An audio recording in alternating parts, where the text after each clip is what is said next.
Check me out now. Return of the smooth operator. Shawty on repeat.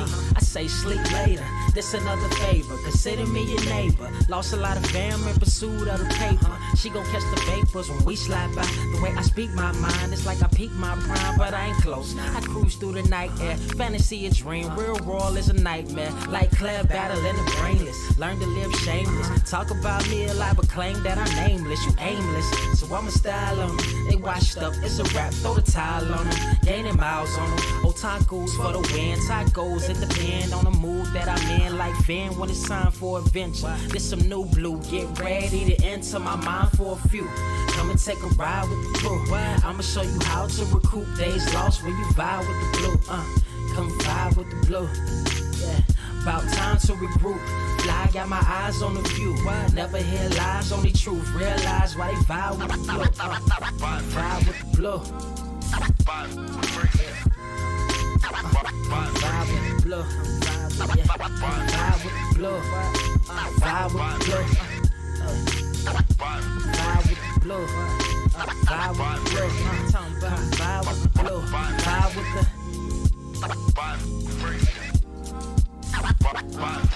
vibe with the sky. Wait, you know the rest. I'm blessed. I see you frontin' like you ain't impressed, but I still get requests. I'm playing Zelda on the GameCube. I quit spamming my music. Don't ever try forcing the links. That's a high rule. The wind waker, Mother Nature on my side too, controlling the elements. Go and check my avatar. I'm arrows ahead. Get the point. Moving forward, the battle scars accumulated over time are reminders of what I went through as a minor, but made me a grinder.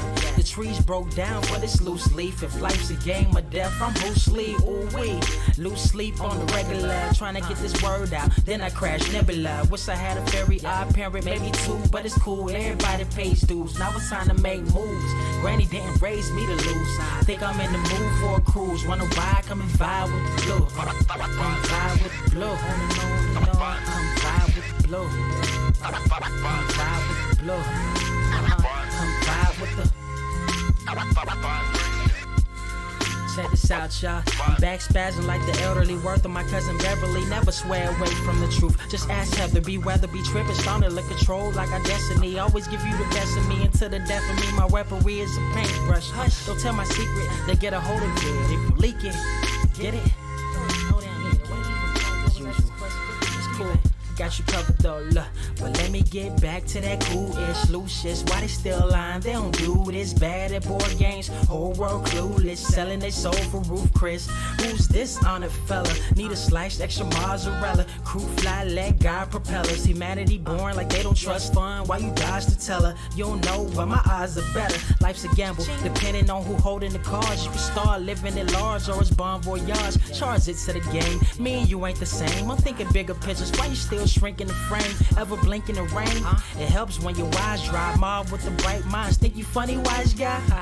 Midnight marauder with a new tribe. Tired of the fake. Come and vibe with the blue sky. Come vibe with the blue sky. Why do you try? We get them high. Take them high. What I do? Come vibe with the blue. Yeah. Come vibe with the blue. Pass what up? Vibe with the.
Wise grass only greener when it's fertilized. Gave them truth in these songs, they prefer to lies. Destiny beautiful, adrift in her purple lies. You can't see me, you Stevie. Wondering how I reach more evolutions than Evie and make it look easy.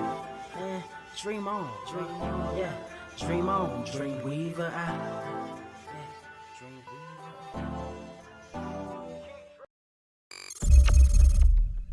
What is up, Earth's mightiest subscribers? This your boy Ernie Blerd Without Fear, back in the goddamn building. What's good? I feel like I just saw some of y'all very recently. We got new plans on the horizon, lots of new things. There's great things, amazing things, all things that are on the horizon. Some I can talk about, some I can't. I don't want to spend a lot of time doing announcements and whatnot today because the running gag is that we always try to plan to have a show that is not more than 3 hours long, because if you have a giant size episode every episode, then no episode is giant size. But I actually have a prior engagement to go to at 3 o'clock, so we are going to be ending a little early. Or not even early, just on time for a change. And we're operating on Minority Standard Time over here. Man, my guy, Carter, is in the building with me. What's good? I am here, sir. I am here. Bask in his glory. So we got Carter in here today, fresh to death. With the that's with the digital camo. You did. No, you did. With the digital camo. Oh my god. Oh Lord. Yeah, well, because I thought that the only way we could really talk about this, talk about this with any kind of sensibility, is if we brought in the man who actually tried to help Letitia Wright out. He tried to throw her a bone. He tried to throw a life raft, and it just didn't work. But we are here today. We are gathered here today to talk about some things. We're not going to stand on ceremony. I do want to say real quick, thank you to everyone who came out for the charity stream we did last night with Kyle Abear, which went very well. We are still... Just for Claro's sake, we are still raising money for that fundraiser. And if I'm not mistaken, and I'm scared to say it now, but for those who don't know, Kyle Abear, who is the voice of Gohan on Dragon Ball Z and Dragon Ball Super, he is the voice of the narrator as well on Dragon Ball. He is the voice of Ox King and Pikkon, I believe. He also is the voice of Aizen on Bleach, Fat Gum on My Hero Academia. One of the more important ones, he's also the voice of Ryu in anything that Ryu is ever in, as of for the last decade or more. If you don't know who that is, and you're from a place with a southern drawl, he's talking about Ryu from Street Fighter. Yes. In the South, we call him Ryu. I actually know someone who named their child Ryu. Like, literally, that pronunciation, Ryu. That person should be backhanded. They should be, because every time I see them, I'm like, your child's name is wrong. Your child's name is very wrong. But no, he did give me the express written permission to extend services rendered that... anyone who donates to this fundraiser, if you donate $50, he'll give you a special video shout out. If you donate $100, he will not only give you a special video shout out, but he'll also give you like a high quality MP3 shout out. If you have like a Twitch channel or a YouTube channel or whatever, he'll even do some little sound bites for you. But that said, I'm gonna put the link in the chat. Y'all do with it what you will. And like I said, help us raise some money to help fight against kidney disease. This is all going towards the National Kidney Foundation, which is just a fundraiser that I have been working with just over the past. Technically, this has been in the planning stages for several months, but we finally got to do it now. It was just kind of a weird thing. COVID messes with stuff. Yeah. But anyway, moving along, I'll kind of keep an eye on it. If you decide you want to donate, make sure you leave a way for me to contact you. I'll have a way to contact you, but don't donate anonymously. Because it would make it harder for me to get you your rewards if you want to do the ones that Kyle has offered to do. That said, moving along, let's talk about Letitia Wright's crazy ass. Okay, Carter,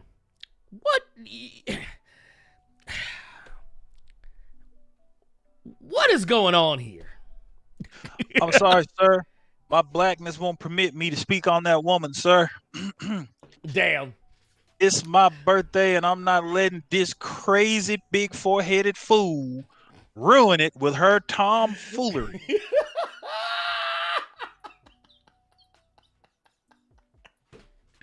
Lord have mercy. Lord have mercy.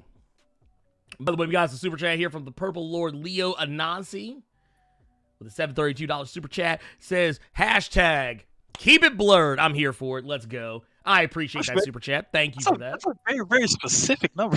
That's a very specific number. But that's okay, though. I'm not mad at it. I'm not mad at it at all, because you know what? I'm not Dr. Umar.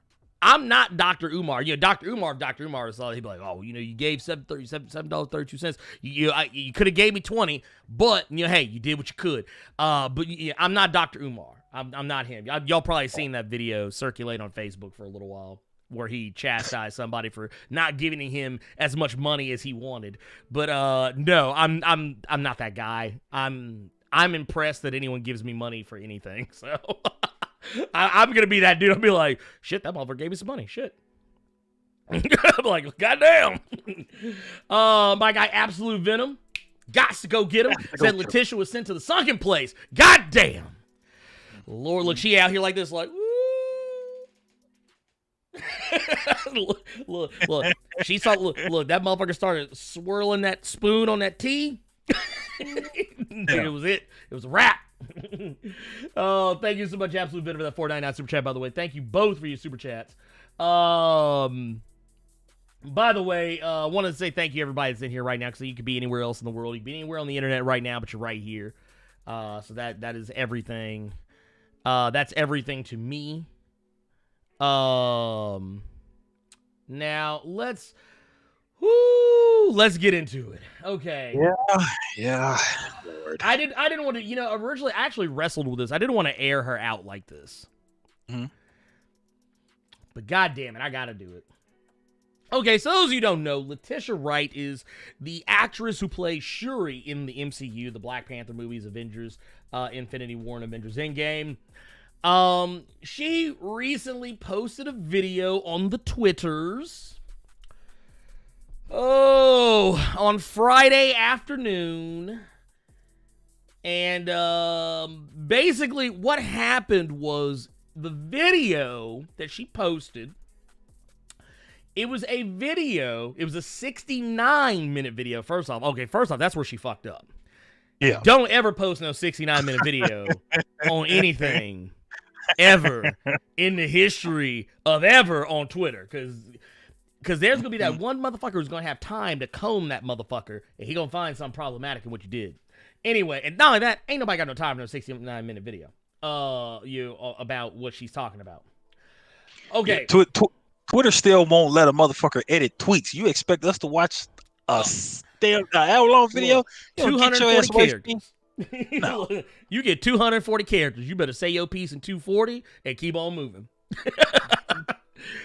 Okay, so basically what she posted a video that had the little prayer hand emojis, and basically it was a 69-minute video from a YouTube channel called On the Table, which it's this person. I think is it Tommy Ariyomi or Tomi Ariyomi? I don't know. Anyway, they're the senior leader of the Light London Church. And they are the ones who are actually speaking in this video. I don't have the video. I'm not going to play the video because the video has since been deleted by YouTube because it broke YouTube's rules and terms of services. So the video doesn't exist anymore. Someone probably has it somewhere, but the video is gone. It's gone. The video questioned the legitimacy of the COVID-19 vaccination, which has recently come up in conversations because it's coming closer. I guess coming closer to being in fruition, whatever, what have you. And I want to go ahead and preface everything I say here by saying that her intention, from what she claims, is that she only intended to post the video about, like, in terms of the COVID-19 vaccination. That's what she claims, because it's a very anti-vaccination standpoint. However, the video also expressed anti-climate change sentiments, basically claiming that climate change isn't real. And I think, honestly, if you've lived at least 25 years of your own life, you probably are old enough to know climate change is real. You don't even have to have lived that long. But you're probably, by that point, at least old enough to recognize that shit getting hotter and colder than it used to. There you go. It also was spreading xenophobic rhetoric about China, basically on some Donald Trump bullshit. It practically did everything short of calling it the Kung Flu virus. It was basically claiming that China was responsible for the COVID-19 outbreak and its spread, which, to be fair, China was a hotbed for it,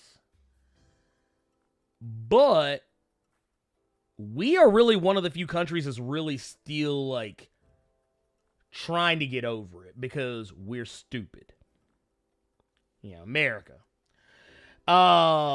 The video also goes on to make some very transphobic comments. And it's just wild. It's just wild. Which, and I think it's funny because in the video, the person in question, one of the things they do actually say that we can talk about is that they say that these are the dangers of the world we're entering into today, where if you say a thing enough times, people will actually believe it's true. Here's the funny thing about that. They basically told on themselves. That's a grift. That's Grifter 101. That's Grifter 101 right there. If you like that, like, okay, here's some homework for y'all. Go look up right-wing pundits and talking heads and senators, governors, mayors, whatever the fuck. Watch them debate somebody. They all do the same thing.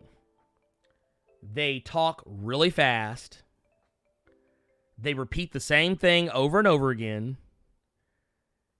And in doing so, to a person who is not necessarily as trained in the art of the Force and the ways of the Jedi, you would be forgiven if you fell for some of that shit. Because it's kind of a Jedi mind trick. You say something enough times, people start believing that shit. And that's exactly what this Ariyomi character is doing. They're repeating these things and trying to get people to believe it. That it's fucking crazy. But the thing that's fucked up about it is that the thing that's really messed up is that Don Cheadle, he actually stepped in on this whole thing right about the time that it went viral, and he tried to defend Letitia Wright. Yeah. He tried to defend her. He was like, hey, look, y'all need to back up off my baby sis. Not that they are related, but he's just saying that that's how he views her. And he was like, hey, I just, y'all are out of pocket. But, and he got criticized for it. But the thing is, when he waded into it, he had not watched the video. He had not yet watched the video. He did truly what any brother, any big brother, older brother would do for a sibling. It's you don't know if they're right or wrong, but that's a sibling. So you're going to have their back regardless. And in this instance, it's when he actually delved into the video to see what all the fuss was about. And then he saw the fuckery, or I'm trying not to curse, the kung fu treachery that was in that video That's when he was more so like, okay, hold up. What the fuck is this? Oh yeah, because once he saw the video, he backed up off that shit quickly. Matter of fact, I got the tweet right here. Boom. Here's the tweet. When he saw the video, he said, "Jesus, just scrolled through. Hot garbage. Every time I stopped and listened, he and everything he said sounded crazy and fucked up. I would never defend anybody posting this, but I still won't throw her away over it. The rest I'll take off Twitter. Had no idea." And yeah, he went on about his business. Yeah. They did have some other interactions, after that. Like, I think at one point, Letitia Wright did respond to one of his tweets, basically saying, if you don't conform to popular opinions, but ask questions and think for yourself, you get canceled. Well, but here's the thing with that. You don't get canceled for thinking for yourself. You don't get canceled for not conforming to popular opinions. However, you do get canceled when you actively speak out against things that are actually scientifically proven. Scientifically and factually proven over years and years, decades in most cases, worth of research and looking into it. And when you co-sign on things when you co-sign on shit that clearly is not based on factual evidence and actually flies in the face of all factual evidence, that's when your ass will probably get canceled. Yeah. Like, that's like that, because to me, that's like saying, well, they canceled me. Well, why'd they cancel me? Oh, they canceled me because I said that I thought that, the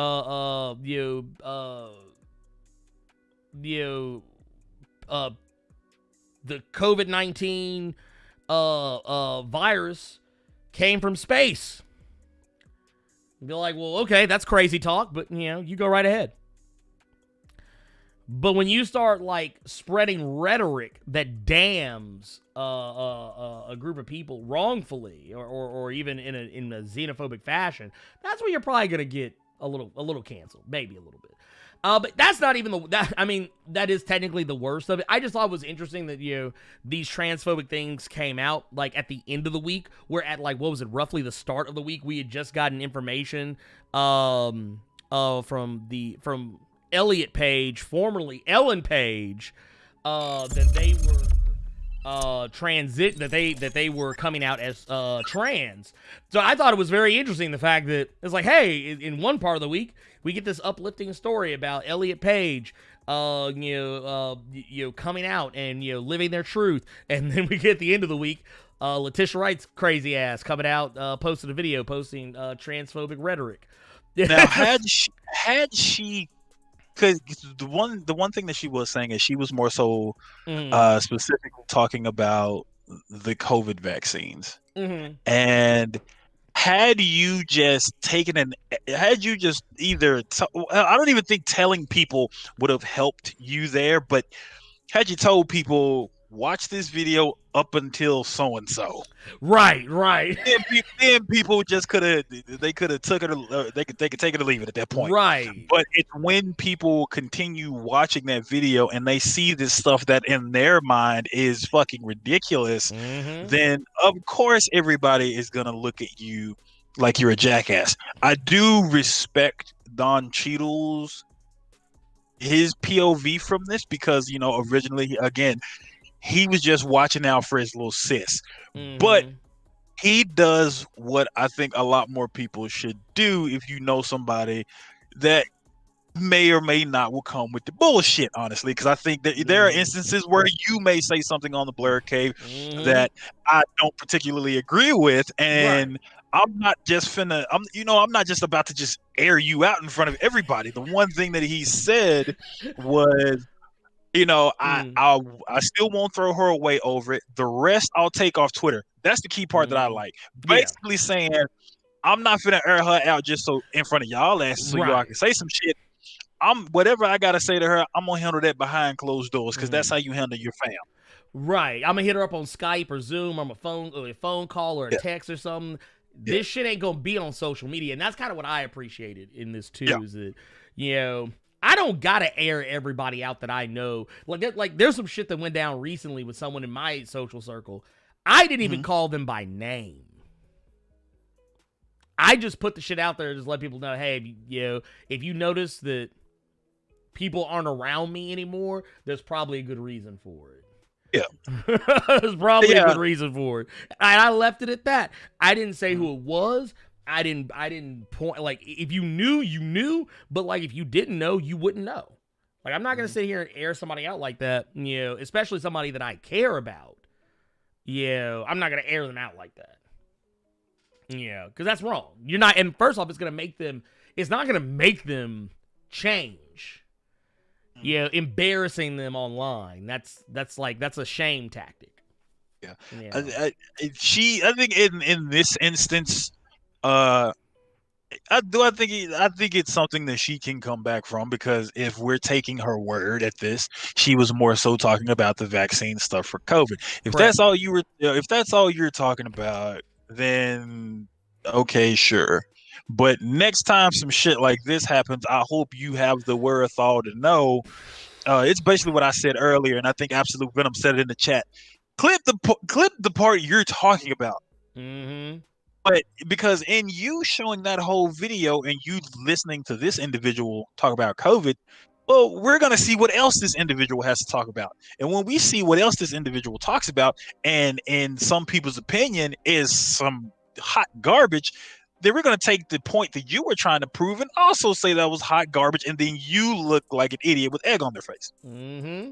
Exactly. So I just think it's a lesson learned. I'm pretty certain that Don Cheadle is just going to check her on this incident. You know what I mean? Just like, look, you got a point to prove. You prove that point. Don't give people more ammo to use against you, especially you, when Letitia is a very hot topic now currently because of all the casting drama and rumors with Black Panther 2. Oh, so, yes. You doing this shit, you kind of fucking your bag up a little bit. Mm-hmm. Oh, we gonna talk about that here in just a sec, because here, let's get these super chats right quick. Yeah. Grayson Red with the $1.99 super chat says she got the right to her opinion, but she bugging. Dude, you goddamn right she is. The COBY 234 super chat says she should have said that she was hacked. Honestly, that's what I would have said. I'd have been like, man, I was hacked, man. I don't know what the fuck this is. I don't claim these tweets. Let's see here. We also got oh wait, this motherfucker jumped on me. M1 with the $5 super says, I just wanted to throw you some. You talk to me without having to pay. Hey, dude, anytime. Look, yeah, I appreciate it. Y'all, and y'all know me. Y'all know. All you got to do, hit me up. I'm always on Discord. I'm always on Twitter. I usually respond. I'm very slow when it comes to Instagram and Facebook. I'm not gonna lie. But just because I don't spend. A lot of people know this about me. I don't spend a lot of time on social media. Like, I find it unhealthy. You'd be quicker. The reason why you find me on Discord is because it's more of a controlled space, and it's my space. Not in the Tom way, but my space. You know what I mean? Well, Stephen Huggins, I see in chat, you think Marvel's going to cast her? Absolutely not. This was the fuck up. This was easy. This fuck Nothing super, like, there was no scandal here. This was just, my bad, I fucked up. Yeah, that's what exactly. This was this was getting caught with your hand in the cookie jar and you broke it. That's what this was. So no, they're not going to recast her for this, but it's more of a, you really need to keep your head down. Yeah. That's all. Now, yeah, just you just cut the bullshit. Cut the bullshit. It's that simple. It's not that hard. Yeah, she just needed to do a lot more research into trying to prove her point, because you can't put something out there like that and not expect people to listen more so to what else they're saying as opposed to just the point you were trying to prove. Mm-hmm. Don't just go off of what one person. You can't go off of one belief of one person. I think, because Trump could come out and say, you know what, I think that, all black people deserve to get this amount of money and this amount of money, but then, you know what, I agree with that. black people should get this amount of money and this amount of money. But then when he comes right around and says, you know what, I think black people deserve a higher wage than white America. They also need to just go ahead and start working back in the plantation. You can't take one part of what this person said without taking the rest of it. Right, because basically what you're doing is you're sharing. Like, I don't care. Like, here's the thing. Honestly, if you yourself see that it has something questionable in it, just don't fucking share it. Because you know what? The more mental gymnastics and mental acrobatics you have to do to explain away the problematic shit in something that you post. Like, there have been, and I'm not gonna lie, this even happened to me. There have been some instances where, like, I wanted to share something that had some problematic shit in it. Like, and these are situations where I either there's a part, like the overall idea of the video that I think is sound, but there is some messaging in there that I feel is going to give people the wrong impression, or it's a video that I don't agree with and I'm sharing it because I'm trying to explain why this thing is wrong. In both cases, you lose, because it can only go one of a couple of different ways. Either people are going to focus on the thing that you don't, this is what's happening here. They're going to focus on the thing that you don't want them to focus on. You're focused on the one idea. Everyone else is going to focus on the other shit that you're not even thinking about. The shit that hadn't even crossed your mind. If you post a video that is, I guess, lifting up something that you disagree with, and you're sharing the video and tearing it down to try and explain to people why this video is wrong or this thing is wrong, whatever. You're giving a voice to something that doesn't deserve one. And it's one of those situations where whenever I'm faced with those, I look like, no bullshit, as I sit there and stare at my phone, I'm like, nah, discard. Yeah. I don't even like that this was. I don't even like that this was blown so out of proportion. It's somebody who didn't do proper research, and like, again, they have egg on their face. That's all this is. We got more important shit to worry about as black folks. We really got a lot more important shit to be focused on than Letitia Wright not doing proper research. Right. She takes an L. She knows better now. Let's keep it moving. Keep it moving. Here, look, I'm about to hit her with one. Here. She taking one. Here, let's get these. We got even more super chats coming through here. We got Tubes of $1, $5 super chat says you can have your opinion and ask questions all you want. That doesn't excuse you from spreading ignorant BS. Your opinion isn't a fact. And I keep telling people this all the time. I say this all the fucking time. Just because you have an opinion doesn't make it real. Your opinion, because oh my God, there's so many people like, you'll tell them a fact and they'll be like, well, I don't care. I like my opinion better. And it's like, that you want to be wrong, that you enjoy being wrong. To me, that makes you ignorant. I'm sorry. And I'm not even, I'm not even really going to say I'm sorry to that. I'm not sorry for that. I'm not sorry that you want to be ignorant. I'm just sorry that you sorry. Let's see here. Terrell Fields. What's going on, my guy? Said the vibranium messing with her cranium. Woo, boy. You know what? Look. You know, motherfuckers that was sitting here like this with like they were just like. Absolute Venom basically just hit the nail on the head. Like she just needs a donkey of the day and keep it moving. That's it. Yeah, that's what it is. That's what it is. That's it. You're not finna cancel this girl. You're not finna try to get her to lose out on a role or lose a bag just because she might have a stupid ass opinion. This is Hollywood. Several people have stupid ass opinions. Oh yeah. Well, let her have this dumb opinion. If you go get rid of Letitia Wright, you got to get rid of a woman that's whooping her husband's ass. You got to get rid of Amber Heard at the same time. You know. Well, not only that, you got to get rid of Chris Pratt, because Chris Pratt, Star-Lord. He supports a church that has expressed some very fucked up views. I'm just throwing that out there. But let's see. C. Murray with the $5 super chat says, just use the next Doctor Strange to introduce John Washington, Denzel's son, as the new Black Panther. I mean, I can think of better things for him to do with his time, but yeah, hey, if they did it, then whatever. I guess I'd have to get over it eventually. Xander DeMall with the $5 super chat says this is not her first time posting extreme stuff. View her religious items.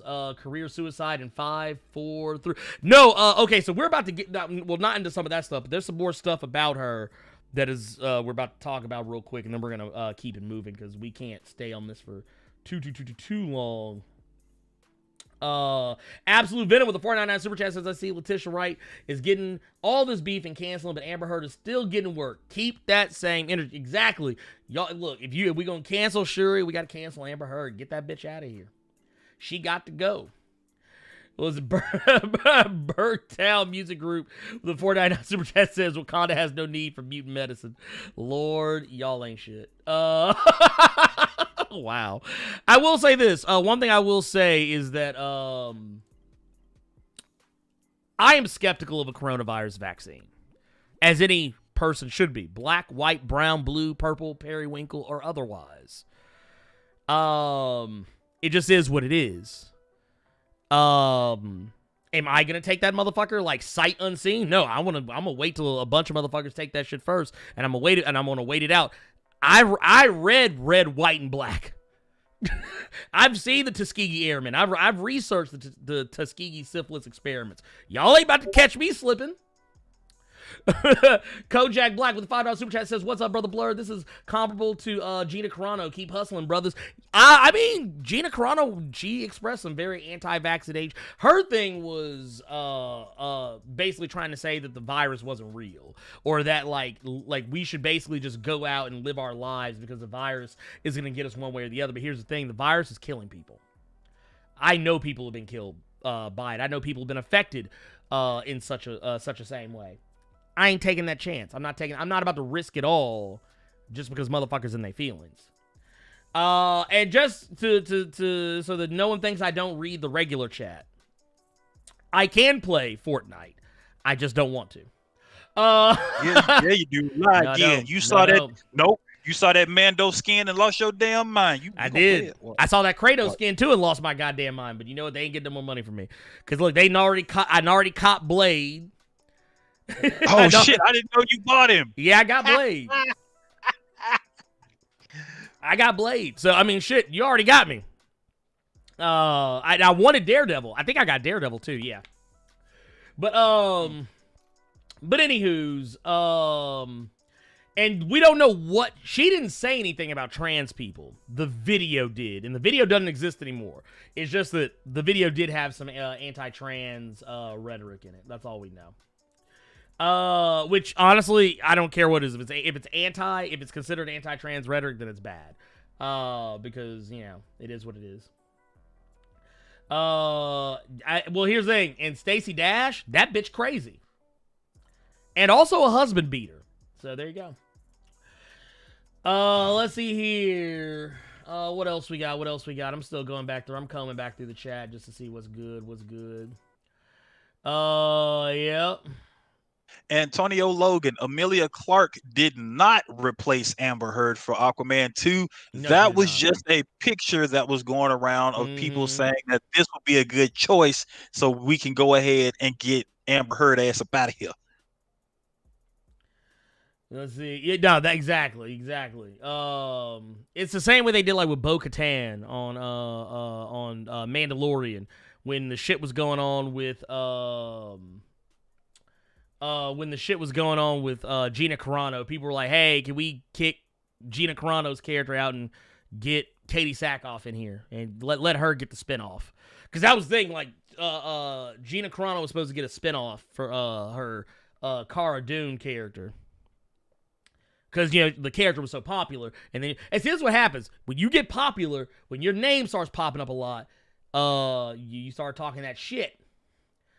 What Xander DeMoss said, Letitia believed Jesus Christ could cure cancer. That's all I'm saying. Yeah, that bitch was crazy. Well, then, because there was something, I think, it was either Xander or somebody else, I think I saw say it earlier, that, she thought that, she also said something along the lines that she thought that if Chadwick Boseman got his soul right, and got himself baptized, gave himself over to Christ, he wouldn't have died.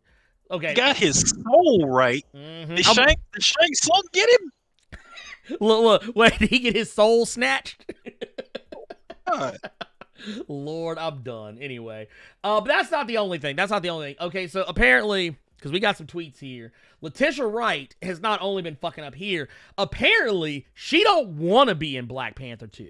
She doesn't want to be Shuri anymore, apparently. Apparently, she wants out the game because she has actually been... Now, we don't know if she's trolling or if she's just being flippant or whatever, but there have been people who have posted tweets that she's liked.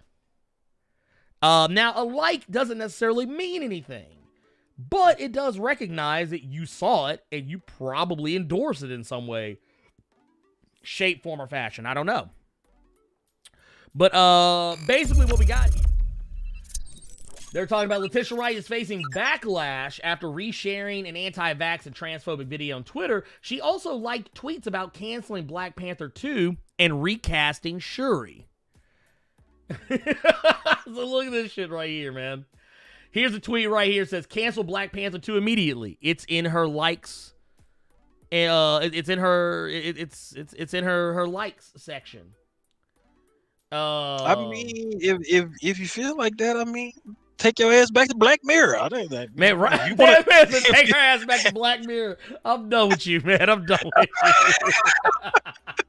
This man to take your ass back to that side story on Black Mirror. We done with you. Well, here's not the only one. It says, yeah, y'all. Yeah, here's another one she liked. They said, yeah, y'all can go ahead and recast her. She liked that one too. I'm just like, wow, really? Okay. Well, that one is a yeah, whatever fool. Like that's yeah, that probably, and that's probably what these are as a whole. But the thing is, like, I don't know, man. I just don't know anymore. I just don't know. I don't understand. See, had I not read chat and saw what Mr. Brooks said about that Don Cheadle pick, I didn't know you had two different damn picks. I have to put the goddamn camera on because you do this foolery. You do this mess. I just noticed that damn picture of Don Cheadle. Oh my Lord! You know where I got it from? It was a picture somebody posted on, like, as a response to her her trying to defend herself, and they said this is Don Cheadle right now. They said Don Cheadle right now after seeing why Letitia Wright is trending. I was like, God damn, get it out of here. Get it out of here. So yeah. I'm dead, y'all. Oh my God. Oh Lord. But anyway. I don't want to spend any more time on Letitia Wright's dumbass, because yeah, we giving her too much credit. We giving her way too much credit. There's more, like Carter said earlier, there's more important shit to be talking about.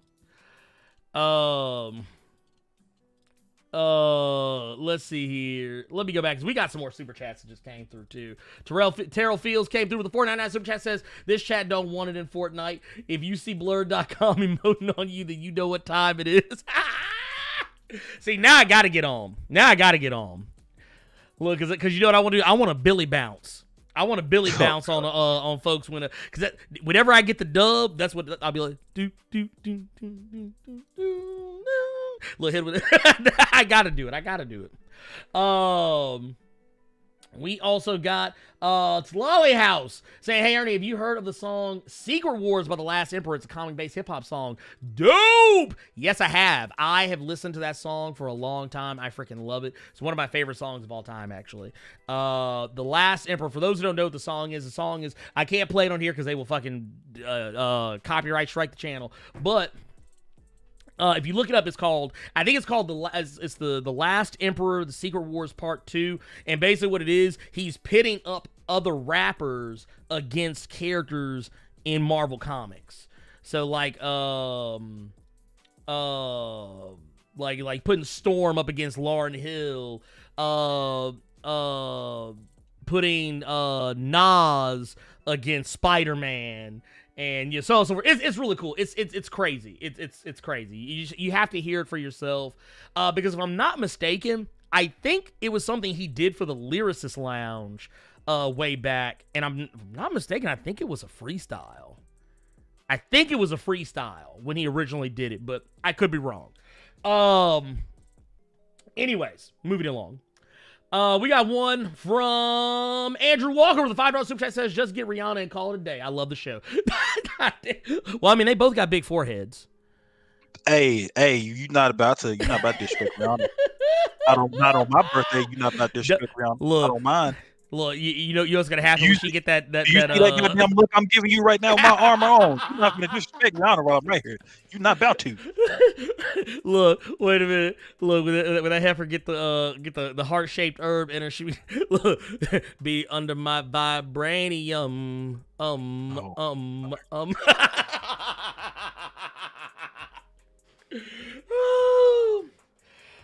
My Black Panther armor is so hard.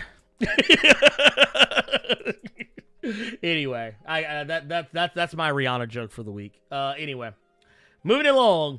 SFC Capes Killer says, let's go ahead and make Nakia the Black Panther because Wright ain't gonna make it. Look, we just gonna say, you know what, Lupita, we were gonna make you the villain of Black Panther 3. However, because Letitia out here fucking up, we gonna need you to take over Chaz's role full time. Oh, Look, dude, you bet, dude. First, do y'all know folks was already wild on the idea of Letitia Wright, getting the suit. Man, motherfuckers will lose their goddamn mind. Lupita get that goddamn costume. People lose their goddamn mind. But anyway, neither here nor there. Thank you everybody for those super chats. Y'all were fantastic and wonderful and awesome. We out here trying to get the bag. And Short and busy fumbling. I mean, she really is. She fucking up. I'm just saying it is factual that the prettiest women in the world have big ass foreheads. That's all I'm saying. They really do. That They really do. Lupita Slick got a big ass forehead. And hers isn't real. That's I like to refer to those people like with the implants and the fake big ass forehead. They're pharmaceutically enhanced. Her forehead is like that because the braids too damn tight. Lord, this man said because the braids too tight. Look, moving along. Hawkeye. This man said the braids is too tight. I'm done. Okay, no, Hawkeye. Okay, so remember how about a ways back, Haley Steinfeld, some may know as the actress who was in Bumblebee. Yes. People said, people like, oh, dude, Haley Steinfeld, she's going to be playing Kate Bishop in the Hawkeye Disney Plus series. Let's cut the check. Cut the check. And we cut the check. We cut said check. And then later on, she came out, and remember, I think she posted some videos of herself on Instagram, shooting the bow and all this other shit. And then, months later, she's like, yeah, no, I'm not in it. Those were rumors, fake news. Well, guess what? We now got photo evidence. Okay. We got photo evidence because, they're filming right now in New York. And we got photo evidence. God damn it.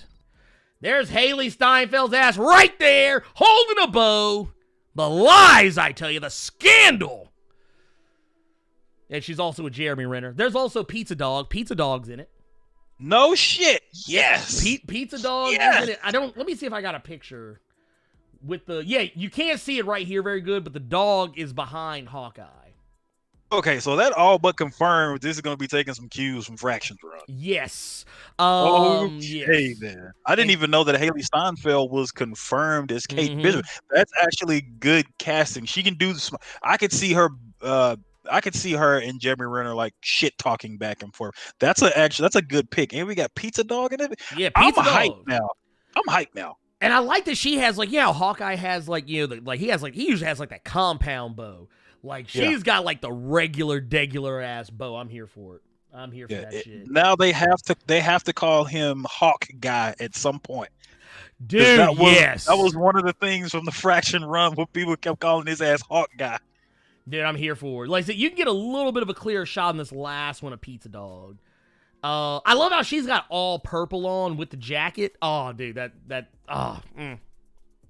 just okay. And also, we are confirmed Hawkeye is going to lose his hearing in the series. He is going, because in the comics, Hawkeye's deaf. And in this, he is. They're supposed to address that at some point. Okay. Let's see here. I'm excited for this. Still not playing the fucking Avengers, playing with Kate Bishop.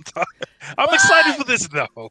I want to play with Kate Bishop. I like how I like that her costumes are like straight out of the comics. That's what I like about her costumes. Yeah. But we got this is just more Jeremy Renner right here. Looks like that man's like, man, can we please hurry up and get this check so I can pay my goddamn crazy ass wife? And then here's some more of it. Yeah, here's Haley. This is more Haley right here. Okay. And like you tell she look, it's cold, the motherfucker in New York right now. You know she got the big coat on for a reason. People in chat are saying if you zoom in a little bit, you can actually see he has a hearing aid in his ear. I think I just saw it myself. Yes. Yeah, you can actually see it. You can actually see it. Pretty cool. Like, I like that though. I like that. That's such it's such a nice little touch. Like, they didn't even have to do it. They honestly just could have ignored it, but they were like, "No, we'll go all in on it." Dude, she got them combat boots on. Lord, she got the shit kickers on. Oh wait, here I got to do this because Pizza Dog is in the building. Oh yes. We gotta give shouts outs to Pizza Dog in all things. I wonder what I'm trying to remember. They haven't given a date for the series yet, have they? They have not. Well, I might have to go through. I may have to go through. I might have to go through the Fraction run. We'll see. I know some people are upset because Pizza Dog in this is not gray, but hey, what you gonna do? Hey, it's my birthday and I got to put somebody in the hole. Yes. Oh shit, who you put in the hole? Mr. West, get up out of here. Stop hating. Let people do what they want to do. Thank you very much. Bye-bye. We got a $30 super chat from Debo the Black Panther. The MCU has always done their own thing and won't necessarily follow Marvel storylines. It doesn't matter to me what they decide to do, but they better not touch that fine, I'm not cussing, Angela Bassett. Hey, look, Angela Bassett got immunity. You can't fuck with Angela Bassett. Never. By the way, thank you for that $30 super chat, by the way. No, and I want to, and you know what, honestly, I feel like that's something people need to remember, is that they do always do their own thing. Think about it. When they adapted, they didn't even adapt. When they came out with Avengers Age of Ultron, there was no time travel or alternate realities in that damn movie. I mean, Tony got a vision of the future, but I mean, that wasn't what it was. People need to calm down, seriously. Marvel's going to do what they do. Marvel's always going to do what they do. And the thing is, here's the thing I also want to point out. It's not like they got a bad track record. Hell, they've done a better job adapting some aspects of the comics than the comics did doing them. Like, they actually made Civil War more interesting to me in the MCU than it was in the comics. Because at least then there were some stakes. Like, not to say there weren't stakes in Civil War, the comic, but, like, the idea of, the idea of what they were fighting for and against in a world where camera phones exist, it doesn't make sense to me at the time. It's like, it's a wonder not all of y'all don't have secret identities exposed. Yeah. One thing I will say about Hawkeye is I know Haley Steinfeld, so I'm wondering, because she got to remind people that she is a pop star, and y'all don't see my fingers doing the quotes on account of I just look angry with my body armor on, but I'm wondering if there's going to be at some point some random ass singing number on this show. We finna hear Kate Bishop hit some high notes. I know we are. I know it's coming. Oh yeah, definitely. Let's see. Oh, oh God, I didn't even go back and see what was Lord. Lord, you know what it is? You ever hear about sock puppet accounts? Have you ever heard of that term? I have a very dirty mind, so when I think about sock puppets, I know what you're thinking about. Let's move on. Let's move on. Oh God, let's see. Let's see.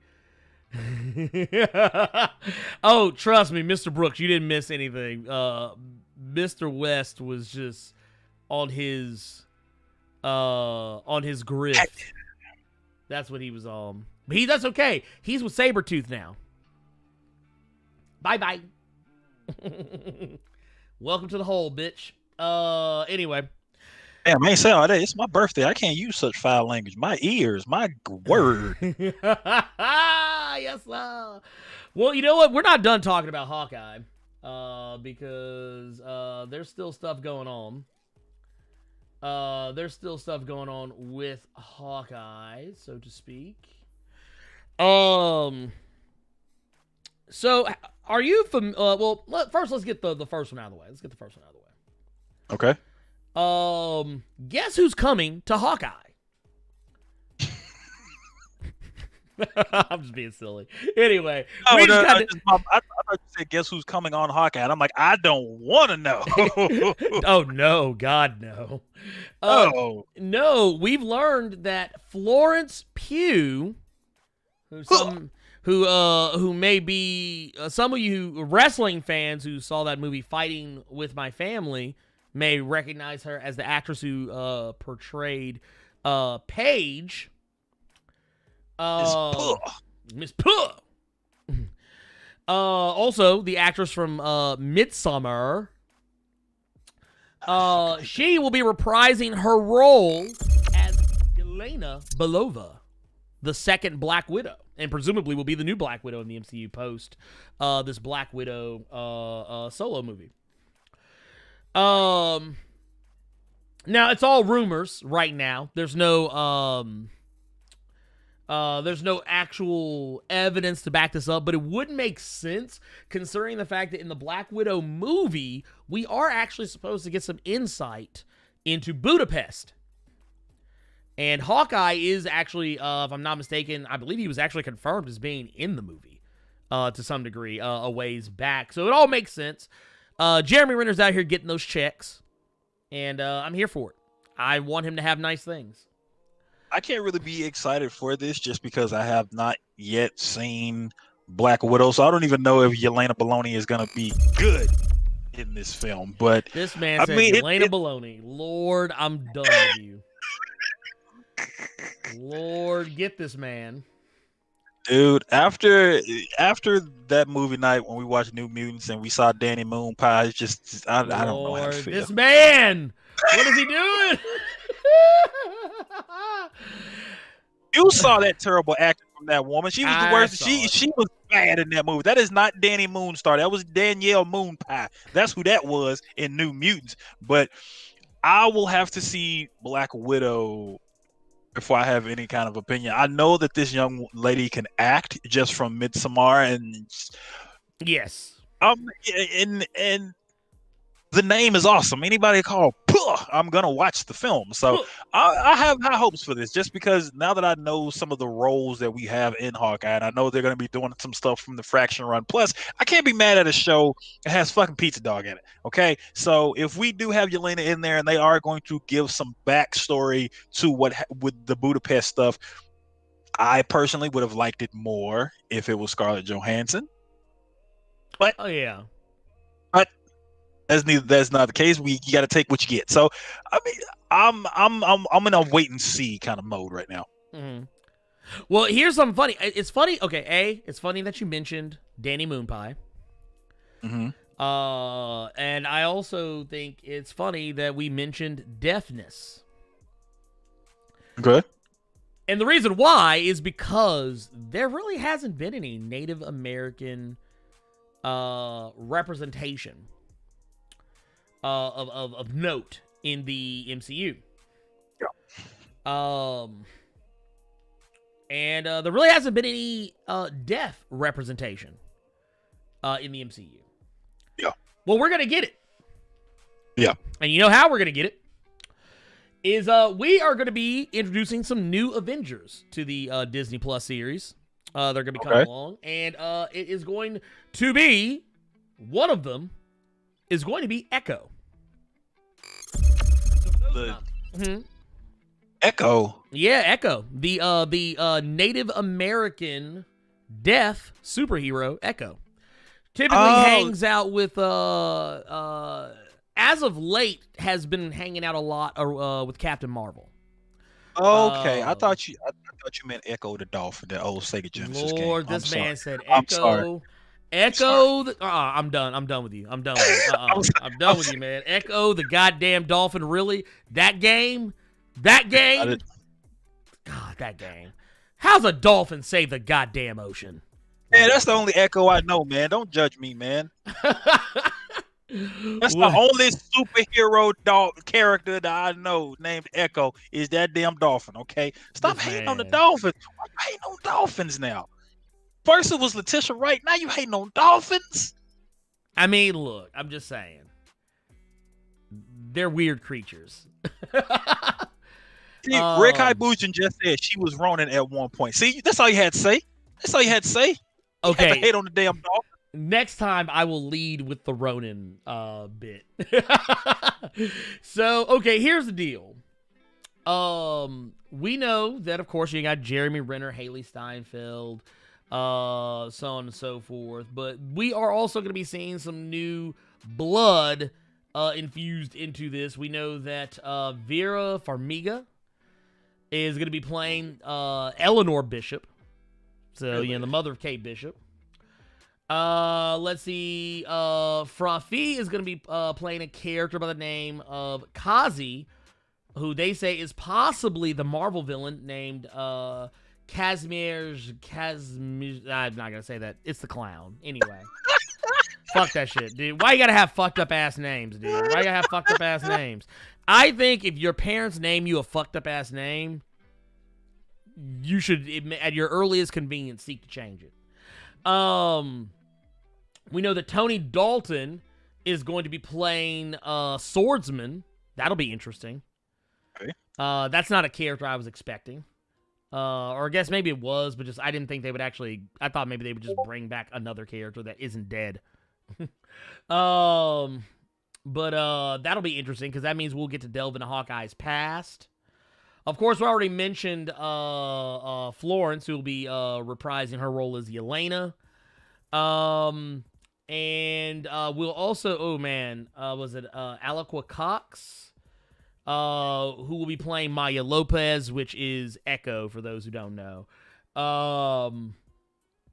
But that'll be interesting because I find this very interesting just in the sense that she has a very similar power set to Taskmaster. Okay. And we've already got Taskmaster featuring in the Black Widow movie. And it's just, I don't know. It's it makes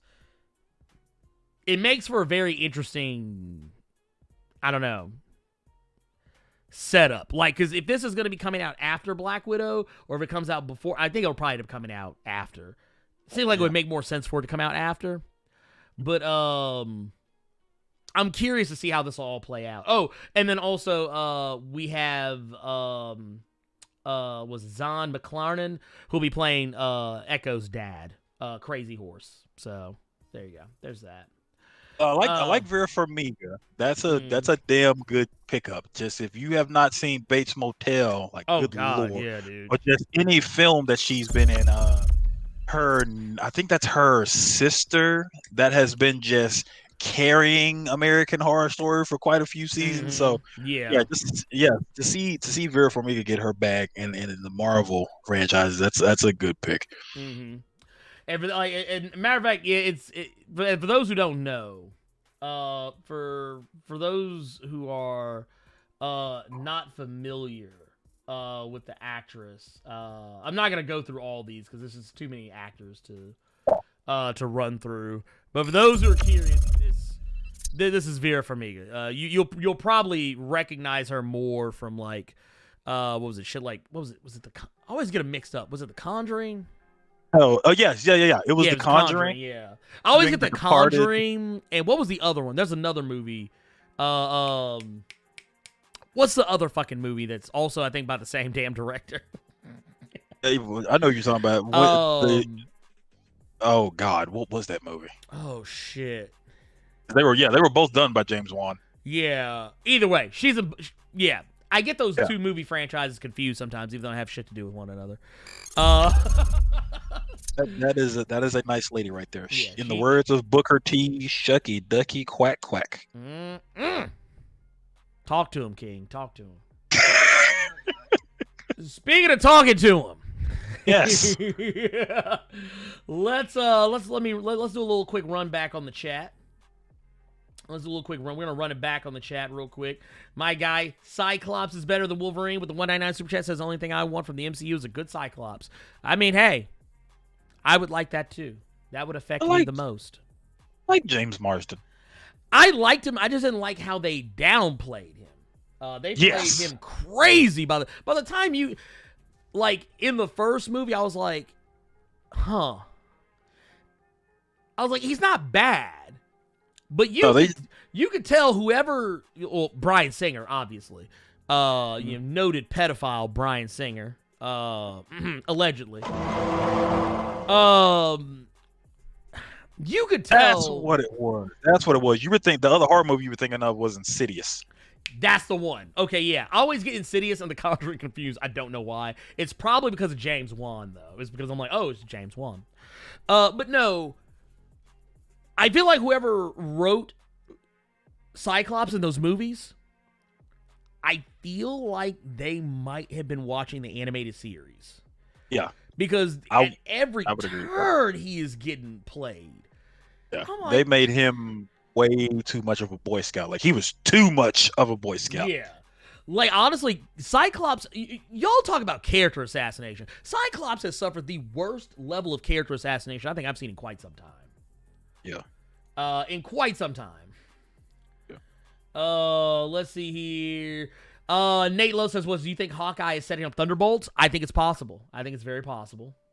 Really? I think it could be. I think actually, honestly, if you really want me, if you want me to keep it a buck with you, I think Black Widow and Hawkeye, as well as Falcon and Winter Soldier, are going to, or not saying they're all going to just go, hit the brakes to be like, hey, guess what? Thunderbolts, y'all. I don't think they're going to do that, but I think all three of these projects are going to have hints and teases towards the Thunderbolts. Based on the things we've seen. Now, how would you feel if it wasn't Thunderbolts we got, but once all these shows dropped and we have Hawkeye drop and it's the final episodes and it's a preview to the newest Disney Plus Marvel series and they hit your ass with some West Coast Avengers? How mad would y'all be? How heated would y'all be at some West Coast Avengers? Dude, that nastiness. Y'all ask for Defenders back at that point? Would you want Defenders back? I would want Defenders back, actually. Well, because you got a point. Who was on the West Coast Avengers other than Hawkeye? Uh-huh. U.S. Agent used to be on that motherfucker. Just throwing it out there. Throwing it out there. Let's see here. Let's see what we got. By the way, I do want to point out too, man. We got over 300 people in here, man. Can we get every last single one of them to hit that like button? Please. Hit the like please. button. God damn it. It's my birthday. Hit the like button. What is wrong with y'all? That's right. That man said please and thank you. Hit the like button. You see how I'm looking at y'all right now? Because I see how many people in here watching, but I see the likes. You see that look I'm giving y'all asses? Hit the like button. Look, wait a minute. Wait. Look, don't make me switch back to that other picture. The man gonna be like, man. Absolute Venom saying West Coast Avengers or Great Lake Avengers would actually cause me to go call no. Dude, look. Be like, hold on, wait a minute, Blake. Hold on. No, they out here fucking up. Come get them. Jasper Valiant actually he made a good point. He thinks that the Disney Plus series are low key setting up the Young Avengers with Haley Steinfeld as Kate Bishop. I could totally see Gillen's Young Avengers run getting put on Disney Plus. I could absolutely see that, especially in the era we live in this world that we live in now with more representation for the LGBT community. With how that book ended, I could absolutely see this setting up Young Avengers. Well, here's the thing. Okay, no, you're right, because here's the thing people aren't thinking about. Who is rumored to be in not just WandaVision, but also in Doctor Strange and the Multiverse of Madness. There have been rumors of America Chavez. There's been rumors of Wiccan and Hulkling.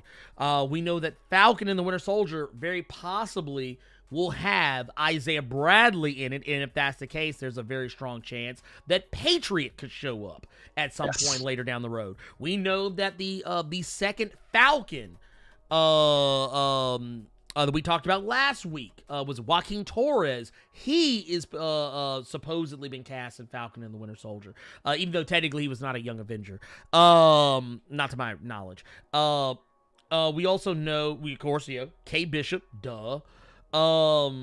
We know that we got Miss Marvel with a series coming out that's already shooting. And I see her getting either the bump or she's gonna get the bump later on. I see Luchasaurus in chat saying Young Avengers or Champions. I think we will see Young Avengers way before we see Champions. I just see Miss Marvel getting that upgrade into the Young Avengers before we see Champions. Actually, I'll even throw my hat into the ring on this one. I think we'll see an amalgam of the two. I think what they'll do is they'll just take the Champions and say, you know what, fuck it, let's go ahead and just fold the motherfuckers over into the Young Avengers and just be done with it, because Avengers sells. Not to say that Champions could sell, but you already know Avengers. People are already. Do you know what kind of shitstorm you will start on Twitter if you even so much as hint that you think the Young Avengers ain't gonna be a thing? Yeah. Don't do it. You don't want to find out. Because Yeah. The actress for Miss America, or not for Miss America, but for Miss Marvel, she's relatively young, right? Yep. So you could very easily just put her on the Young Avengers in the Kid Loki role, since you could put her in that role, since you're going to need a youngster for that team if you're going by Gillen's run. And from everything that you just named, I could especially with Miss America rumored to be in the Doctor Strange sequel, absolutely. And then maybe somewhere down the line, they whenever we see mutants in the MCU, then we could go ahead and we could put Prodigy on there at some point. But just from what we have right now, absolutely, Young Avengers is coming. Young Avengers is coming. Oh, that's the other thing. I did forget. I actually forgot to mention her name, and I'm glad that Everything Shivers brought it up. We already got Cassie Lang. Yeah. We already, and she's been aged up. She's been aged up. Yes, she has. I forgot about that. She's been aged up. So she is. She's actually about roughly the age she should be. To play this role out. But yeah, I think that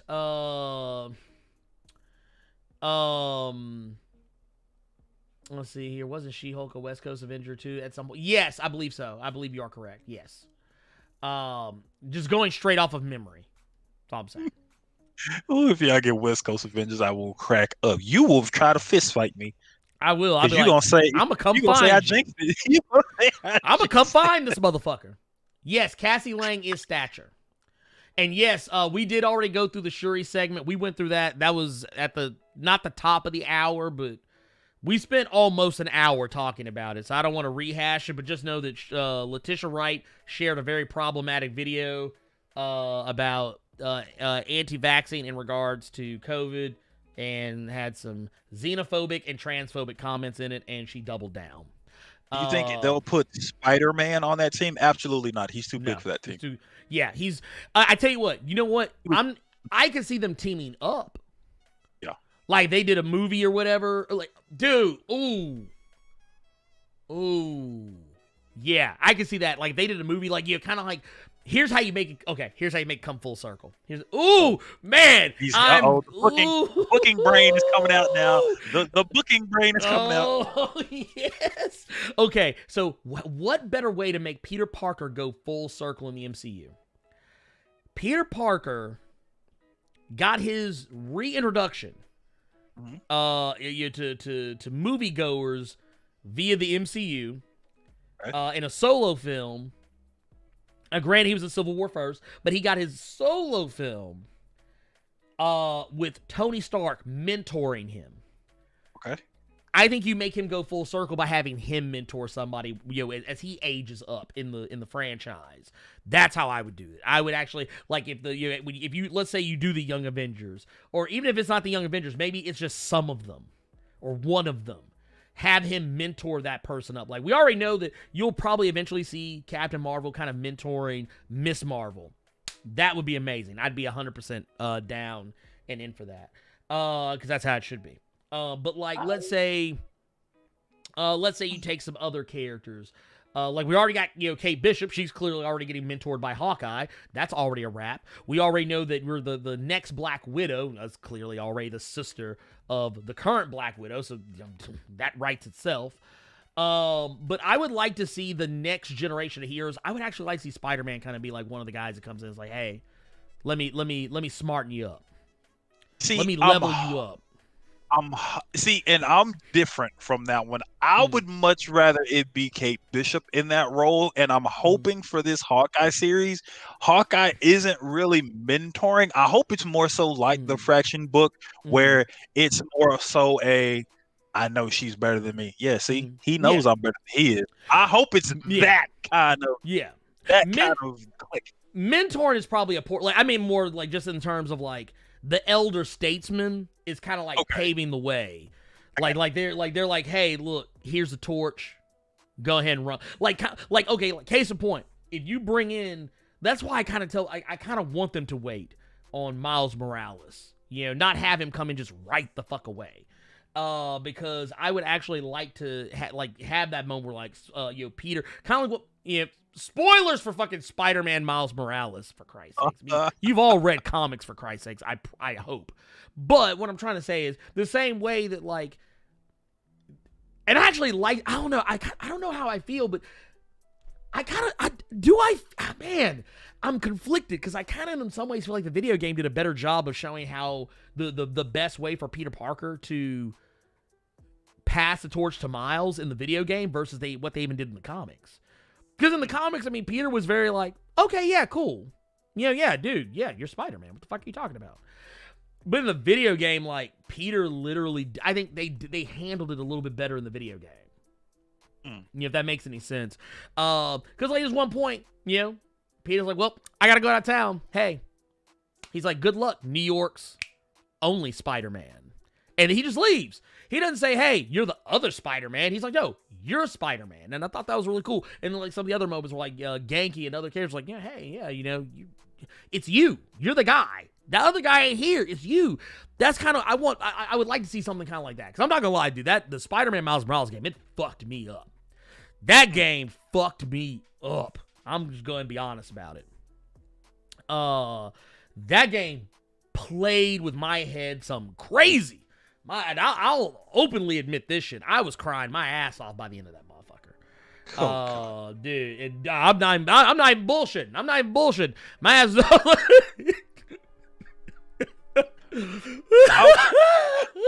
I will say that game from the bits and pieces that I've seen of it. Genki that's the first version. That's the first iteration I've seen of him where he doesn't get on my fucking nerves. Because in the comics, I despise that kid. Oh, damn. He is so fucking irritating. That's why when I saw with the Tom Holland movies, that's basically what his friend is in that movie. Ned is Genki. He's Genki. You know what I'm saying? And I couldn't really take him in the first one. Mm-hmm. But in the comics, I fucking hate that boy. Damn. But when I see the Fuck that game, kid. I'm like, wow, the game actually did better in the comic. Just like how the original Marvel Spider-Man did some justice to Otto Octavius than how Yeah. he's been getting done in the comics for fucking years. Mm-hmm. Well, and it's... I want to throw some and Mr. Negative is another one. I thought they did a really good job with Mr. Negative as well. They did a good job with the rest of the villains. I have no comment. But Otto, actually, I like Norman Osborn too. Actually, I like Norman Osborn. And I also appreciate that they reminded us what the plot is going to be of the next game at the end of Miles Morales. Because I kind of forgot. I was like, what the fuck are they doing? Oh, never mind. I remember now. But yeah. All of that was just an aid of saying that, yeah, I would love to see more passings of the torch. Because, I mean, yeah, inevitably as these actors age out of roles and as we see these characters so much, their arcs are told, we can move on. This isn't the same type of medium as comics. We don't want to just kind of keep these roles going on and on and on and on and on and on. And eventually at some point you can reboot shit and try and do it over again if you want to. But Marvel is doing a really good job at telling a story. They're telling one cohesive story throughout a course of multiple movies. Who else can say they're doing that? Not many. Speaking of movies. Yes. Let me make sure. I want to make sure I'm not missing anything here. HBO Max. Yes, the GOAT. Dude, HBO Max came out here and is saving the world. Man. One movie at a time, y'all. One movie at a time. So, I'm sure you all know about it. We won't spend a whole lot of time on this, but Warner Media, they are going to release their full slate of 2021 movies. All blockbuster titles for the most part. They're going to release them all in 2021 on HBO Max. And I believe these releases will be simultaneous with theater releases. Yep. So, let's take a look at this list here. This is a good list. This is a very big list, actually. Now, we know that, of course, The Suicide Squad is on that list. Godzilla vs. King Kong on the list. Matrix 4 on the list. And Dune. That was a surprise. Oh, dude. Oh, no. Actually, of any of these. And Dune. Yes, because they originally said they were not going to release Dune. Yeah. They said they were going to push that shit back as far back as they fucking could. And now they're like, no, go ahead and put that shit out. Yeah. And for it to be simultaneous with the thing, because here's the thing that I think a lot of people don't understand how fucking huge this is. And I didn't mean to cut you off, but no, you're good. I want you to preach. I need you all to understand this because I don't think a lot of people pay this any mind. Mm-hmm. Normally, you would see stuff like this on cable. You would see, and what I'm referring to is because HBO Max stuff like that. That's the new on demand. If you if you all remember the old on demand, if there was a film that coincided with a theater release and as well as its on demand showing, so you could watch it at home. 9 times out of 10, those movies were shit. Yes. They were trying to recoup money because they knew that people would not go to the theaters to go see this particular film. Precisely. 9 times out of 10. Okay. So for shit let's take Suicide Squad out of the equation because let's be real here. Okay. Right. Kong versus Godzilla. Let's put that to the side as well. Matrix 4 is fucking huge. Yes. Return to that universe. No matter how you felt about how the 3 movies went, that is huge to put on a digital platform the day it comes out in theaters. And Dune is supposed to be this is supposed to be the blockbuster for this decade. Oh yeah. that's supposed to be the movie to the end. That's supposed to be the end all be all. Oh, so yeah. for HBO Max for Warner Brothers to say we're gonna put it on our platform, on our digital platform, as well as in theaters. I don't think, and then the main takeaway from this is blatant. Now this is more blatant. We saw what Disney Plus did. It was fucking stupid. Yeah. What you all did was the wrong way to go about it. We have blockbusters that we're about to put on our platform, and the people that are already subscribed to our service don't have to pay a dime. Nope. What y'all paying is what you all have been paying to keep the service. That is huge. Well, remember what the CEO, I think it was the CEO of Warner Brothers. He said basically for right now, he said this is the new normal. Yes. He said this is the new normal. He said this is how things have to be because shit ain't changing, and if it ain't changing, then we're just gonna be pushing these movies back until I don't know when. And here's my thing, and this is something else I think we need to take into consideration with a lot of this. Let's look at the slate of movies. Look at the slate of movies. Mm-hmm. Okay, the full HBO Max 2021 movie lineup includes The Little Things, Judas and the Black Messiah, Tom and Jerry, Godzilla vs. Kong, Mortal Kombat, Those Who Wish Me Dead, The Conjuring, The Devil Made Me Do It, In the Heights, Space Jam: A New Legacy, The Suicide Squad, Reminiscence, Malignant, Dune, The Many Saints of Newark, King Richard, which I believe is a Will Smith movie, Cry Macho, which is, if I'm not mistaken, a Clint Eastwood movie, and then Matrix 4. So what you're telling me is, this is crazy. It's crazy talk. And honestly, I get, like, now I was one of those people. I'll be open and honest about it. I was one of those people that when Disney did what they did with the Mulan movie, I was indifferent because I am a married man with 2 kids. If I paid $30 to watch Mulan, I actually came out cheaper than if I would have taken them to the movie theater. So for me, it was a slam dunk. It was like an easy, like me and my wife, we looked at each other like, yeah. Because we actually, I think between tickets for both kids, myself, herself, and that's not even like, we haven't even started talking about concessions. Mm-hmm. Oh, I'd have been at a good like $60, $70, $80. Off rip. Right off the rip. I'd have paid for that movie at least 3 times. So for me, I didn't give a shit. I was like, whatever. But I do like this business model better. And honestly, I think HBO doing this is going to force Disney's hand to do this as well, especially if it works. If this works, and I know what they're going to do. Disney ain't going to do it right away. They do everything on their own time. They'll probably wait to see, maybe not when the first movie comes out. Like, because, the first movie probably won't be, one of the biggest movies. But they're going to wait till one of the bigger ones comes along, and they're going to want to see how that plays out. And if it plays out the way they want or the way they would prefer, then they'll probably be like, okay, yeah, we'll fuck around and do it too. But that's just how Disney do. That's just what Disney does.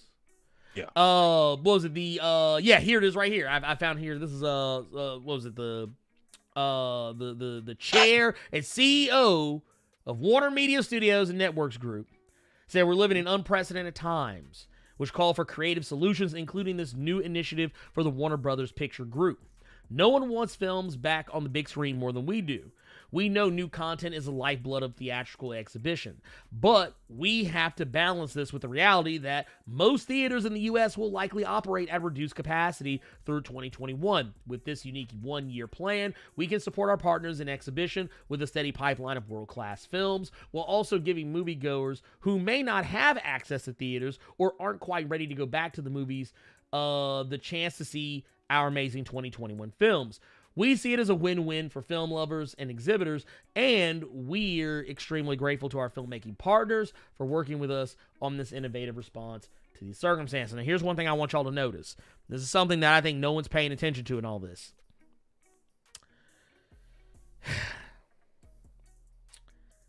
Guess what movie got moved back right around the time they made this announcement? What film was that? The Batman. The Batman got pushed back to 2022. Mm-hmm. The Batman was originally supposed to come out in 2021. Now, granted, this also has to do with the fact there were some positive COVID tests that popped up again on the set, so they had to, break everything down and then, go on hold. But I do think it's interesting that this announcement and the announcement that the Batman would not be coming out in 2021 after all, I thought it was a very interesting choice. Like, well, we're going to give you all these other movies. We ain't giving you Batman, though. Y'all go see Batman. This makes me think about a conversation you and I had like a couple months back. We're having a pro wrestling conversation. Yes. And I was talking to you about how they were doing things with Roman Reigns that people had been talking about, that people said that the WWE should have been done with this character. Yes. And your response was, yeah, I heard about it. It's too fucking late now. I don't fucking care anymore. Mm-hmm. That's what this reminds me of. I think Disney is going the WWE route of, we're going to do what people want, Mm-hmm. but we're going to do it on our own time. And I think that by them doing it on their own time, no one's going to give a shit anymore, because here's the thing. I told you before this show started that when I saw this HBO Max announcement, I was gonna re-up on HBO Max, because I let my shit run its course. I watched Lovecraft Country and I just shut it down. When I heard this announcement, this makes me want to get HBO Max again. And that's the people that Warner Brothers is going for. The people not who are going to get HBO Max when these films come out. The people who are gonna they're gonna get that shit now. They're not even just keep it. They get it now. Yes, they're going. Yeah, that are gonna get it right the fuck now. So they want the quick money now, as opposed to Disney, who wants to do this wait and see and are still going to lose money. Because here's the thing, people. Even with people that have the Disney Plus service and things like that, people that are in the know-how, people that are tech savvy, are still running around here with fucking Amazon sticks. They're still running around here with Fire Sticks and Roku sticks and all kind of fucking sticks that are able to watch these shows free. Dude, I had HBO Max on my Fire Stick long before they actually released an official app. Matter of fact, when they released the official app, I didn't even have to download it, because technically I already had it. Because all it was an Android app. It's just an Android app, and I just literally was like, okay, cool. I got it. Whatever. And that's my whole thing. So it's like, okay, because they charged for Mulan. They charged $35 for you to watch it on top of the subscription you already have. Guess what, though? That shit was already on the Fire Sticks. It was already on a website that mind your business. I just know these things. But it was already on a website, so you already losing money. Right. Because you have to charge people off rip. So if you want to, let's say they do this with the Doctor Strange movie. You want to charge people on top of the Disney Plus service. You want to do what you did with Mulan. You know how many people would much rather just go online like we used to, and they're gonna watch it their own way, as opposed to HBO Max saying, no, if you subscribe to our service, you just get those off rip. Thank you for subscribing. Well, you know what also I think helped is the reaction to the announcement of Wonder Woman. Like how positively people responded to the announcement they were going to put Wonder Woman on HBO Max for free on Christmas. I think that made all the, like literally, honestly, I guarantee you right now, if Disney came out right now and said, you know what, we've rethought it, Black Widow's going to be coming out New Year's Day, New Year's Eve, whatever the fuck, for free on Disney Plus. that service would, like, people would, I think people would actually say, all right, cool, let's go. Because you already know if you line it up just right, you've already got, what was it, WandaVision is supposed to be coming out in January. Mhm. We know that Falcon and the Winter Soldier is probably going to come out sometime, maybe a little after, maybe February or March, maybe, who knows. If you line it up right, where you steadily have a stream of content, and we already know, remember we talked about this a while ago, the slate of Marvel movies that were set to come out early in the pandemic that were pushed back to next year. There was like 6 months worth of movies. Like, there was a movie coming out every fucking month, and in some cases twice in 1 month because of stuff going on. Like, what was it? Spider-Verse 2 was in that list. Spider-Verse 2, and I think whatever, Doctor Strange, all those stuff. But, because all that stuff got pushed back, and because of all the restrictions and everything, those plans have actually changed even. But the thing is, if you go back and look at it, Marvel could make, do you know how many subscriptions Marvel could sell? They say, yeah, well, fuck it, we'll give it away for free. But I think the fear is that once this is all over, and this is something I'm curious to see how HBO handles this, because they were very clear saying we're only doing this for 1 year. But what's going to happen when we do go back to normal, whatever normal is, I'm very curious to know how that's dealt with after that. Because there's going to be an expectation. There's going to be an expectation. Well, like, no, why don't you just release it free? Because as I saw Terrell Fields bring up, everybody's got 70-inch TVs in their home damn near now. I have a brand new 65-inch television in my home right now, 4K, that can do 8K. I don't need to go to a movie theater. I got surround sound. When I'm at home, I can play a movie in my living room and be back here in the Blerd Cave with the doors shut where I can't hear shit that's going on outside this goddamn room. And I can hear that movie clear as fucking day. That's how good my surround is. Yeah. Hell, we watched Gemini Man the other day just because. Ew. In 4K 60 frames. Do you know how nasty that movie looked? Do you know how crispy that motherfucker looked? Motherfucker was crispy as all get out. Like, matter of fact, my wife said this actually, like, you know what she said? She said, this looks like we're watching a reality show. Yeah. But, like, she said, there was even some points where she said that watching some of the scenes, because, like, when you watch a reality show, everything looks like it's shot in such a way where, like, it looks like you're right there. Yeah, I used to say that about when the 1080p first came out. A lot of shit looked, I couldn't think of a better word, but it looked almost fake.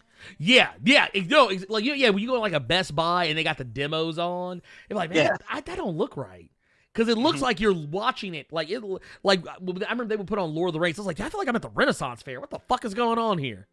Yeah. But no, but that's how it looked. And she was even saying, she's like, dude, that explosion looked real fake. I said, no, it's actually real. That's the sad part. It looks fake because you're seeing it in such a way that makes it look real. But what I'm trying to say is that I don't have to go to a movie theater anymore. I really haven't had to for a while. I just enjoyed going to movie theaters because I'm a movie buff. I love movies. I love going to the movie theater. But I ain't going to that motherfucker now because I ain't trying to go out like that. Yeah. I'm not. Look, was it Carter? Was you and I? We were joking before the show, talking about some. Oh, I wonder what video game they're gonna give away this time to go see. Like, are they gonna give out Cyberpunk 2077 if we go see Space Jam in theaters? I'm gonna go on the field on this. We got some real ass incentive because here's the thing. I don't think but I knew about it because I live in LA now. One thing that AMC theaters were doing, because we're going to get more into that, because they're the ones that are pissed. They're pissed. They're the ones that are really upset that HBO Max is doing this. AMC theaters was trying to get the younger crowd in. So what they were doing here was letting you buy out a movie for $100. So basically, I could get a girl. You know what I'm gonna do, babe? Because of all this COVID crap going on, you know what I'm gonna do? We're gonna go to the movies. I'm gonna buy the whole theater out. That's how they were trying to recoup some of that money. It was to just let people buy entire theaters out. So it's just you and whoever the fuck else because now they're starting to realize with all these services, you're not really needed. No, you're really not. Mm-mm. Like, dude, you know my daughter loves to say, can we have movie night? Yeah. Like, she wants the lights out. She wants daddy to make the popcorn because daddy makes the best popcorn. And she's like, cut the goddamn lights off. She doesn't say cut the goddamn lights. She knows she can't curse. Yeah. She knows she can't curse. She knows she get ass whooped. Like, girl, don't you start. But no, yeah, she'll be like, yeah, cut the lights off. Let's put a movie on. And she'll even start handing out tickets. She'll be like, here's your ticket. Here's your ticket. And then we'll sit down, we'll watch the movie. But yeah, no, we don't need that anymore. We don't need that anymore, though. We can do this from home. My guy Cyclops is better than Wolverine. He said with the 199 super chat that the stick is a blessing for broke guys like me. LOL. Hey, it's a blessing for all of us. Because I'm don't let it fool you. I'm broke too.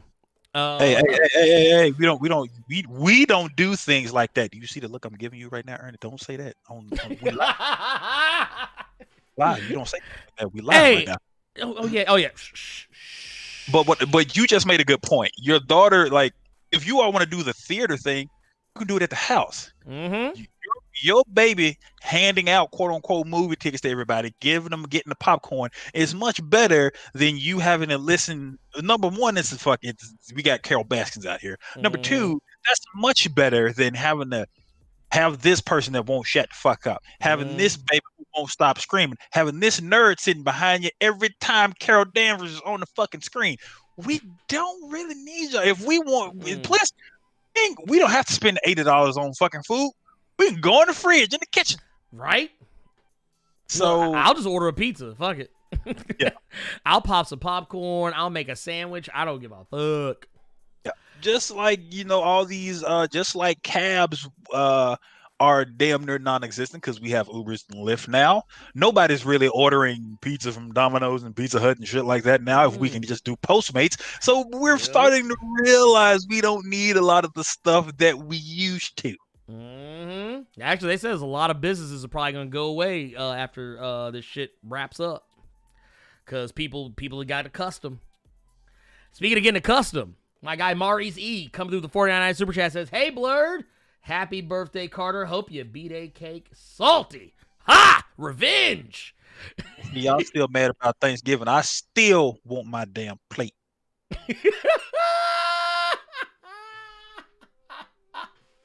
Lord, Look, this man gonna show up at my house. Yeah, where my plate at? Man, just saying. Let's keep it because we did say we wanted to talk a little bit about okay, so we kind of talked about this a minute ago, but AMC. AMC is pissed. AMC is absolutely, positively, I would say, what's a good word for it? They're quite perturbed. I like you. Yes. They are apoplectic. But no, AMC has basically come out and said that, no, this is some bullshit. They've come out and said, this is some bullshit. This is the HBO Max with some sax. Oh Lord, I'm done. I can't fuck with y'all no more. God damn it. I'm just laughing like I could just see an AMC exec just seeing this announcement. Like, what type of bullshit is this? Like, what? Get that motherfucker on the goddamn phone. What? Who does he think he's playing with? Huh? Look, like, you know what? Honestly, it's AMC probably got like a Suge Knight looking motherfucker running the show. God damn it. Look, here's what they had to say about it. The whole thing is interesting to me, if for no other reason, how they start the statement off. This is a statement from the AMC Theater CEO, Adam. I'm assuming is it Aaron? I'm joking. Anyway. Basically, he says that this is going to basically kill the industry. He thinks this is going to kill the industry. He says that he began statement that explaining why his theater chain supported Warner Bros.' initial decision to release Wonder Woman 1984 in theaters and on streaming services on the same day, calling it an exception to customary practices for one film only that was made due to the coronavirus impacted times or uncharted waters that everyone currently finds themselves in. However, he continued, Warner now hopes to do this for all of their 2021 theatrical movies, despite the likelihood that with vaccines right around the corner, the theater business is expected to recover. No, that shit ain't. And they go on to say that clearly Warner Media intends to sacrifice a considerable portion of the profitability of its movie studio division and that of its production partners and filmmakers to subsidize its HBO Max startup. Ooh. Interesting. As for AMC, we will do all in our power to ensure that Warner does not do so at our expense. We will aggressively pursue economic terms that preserve our business. We have already commenced an immediate and urgent dialogue with the leadership of Warner on this subject. Basically, what he's saying is either them motherfuckers are gonna pay us, they're going to compensate us. They're going to give us our coins. We're going to get a cut of that HBO Max revenue. Or y'all canceled. That's basically that is basically what was said there. If you were wondering. They were basically letting you know that they are ready to go ham on HBO Max. I don't think it's going to work out the way they wanted to because they tried the same thing with Universal, and we all see where that went. I think of that gif of that brother slowly getting into his car, just laughing at you. Bruh. That's what I think HBO and Warner Brothers is doing right now with AMC. Like, he just getting in that car about as slow as he wants to, just laughing at you. Well, dude, just cracking the fuck up. I already know. And let's see here. Where are we at right now on okay, we got one. You know what? We technically got two stories left. I know some people want to talk about the Metal Gear Solid thing. There is really nothing to say there other than congratulations to Oscar Isaacs. It's still not even confirmed yet. It's just it's still just reported. Right. Also, I want to point out my homie, Big Boss, Lord Balvin, the homie Lord Balvin. He actually got quoted in a tweet in an article about this, basically saying that Oscar cast himself as Solid Snake back in 2019. That Oscar literally was like, yeah, I want to play Solid Snake. And this was back in March. This is what happens when you shoot your shot, ladies and gentlemen. Yes, it is.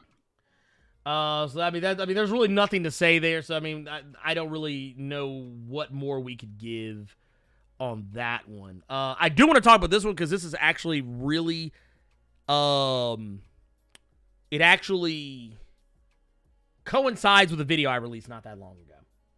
Mm-hmm. So we got news yesterday that pioneeress Ava DuVernay is going to be adapting Brian Michael Bendis and David F. Walker Jamal Campbell's Naomi DC comic series for the CW. This is the thing. Let's see here. We have got... Oh, real quick. You know what? Here, before we jump into the story, let's address it. I believe we got us a super chat or two. Here, let's go ahead and address these real quick. Black Nito with the $5 super chat says, can we start making Carter arrangements for a Christmas plate now? God damn.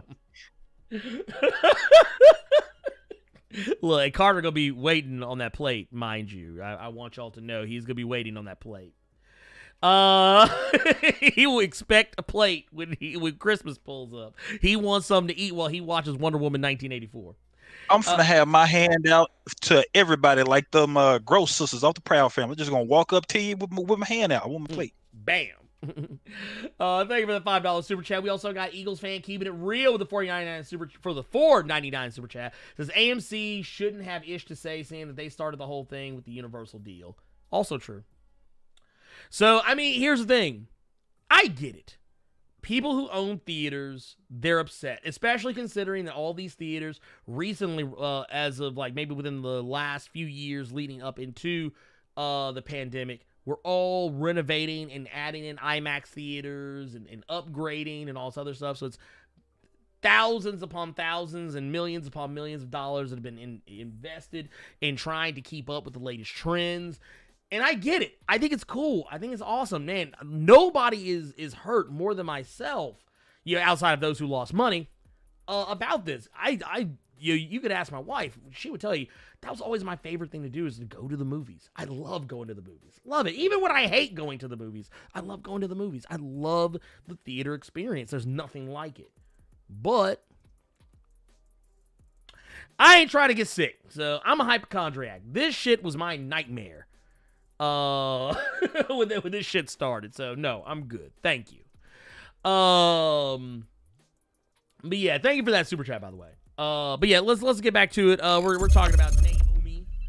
But here it says, we got the story. It says, director Ava DuVernay is adapting DC Comics' Naomi into a live-action television series for the CW. Of course, as we know, Naomi was created by writers Brian Michael Bendis and David F. Walker with artist Jamal Campbell. According to Deadline, DuVernay will write and executive produce the Naomi project alongside Arrow writer and co-executive producer Jill Blankenship. That's where you got me a little concerned. The series is described as following a teen girl's journey from her small northwestern town to the heights of the multiverse. When a supernatural event shakes her hometown to the core, Naomi sets out to uncover its origins, and what she discovers will challenge everything we believe about our heroes.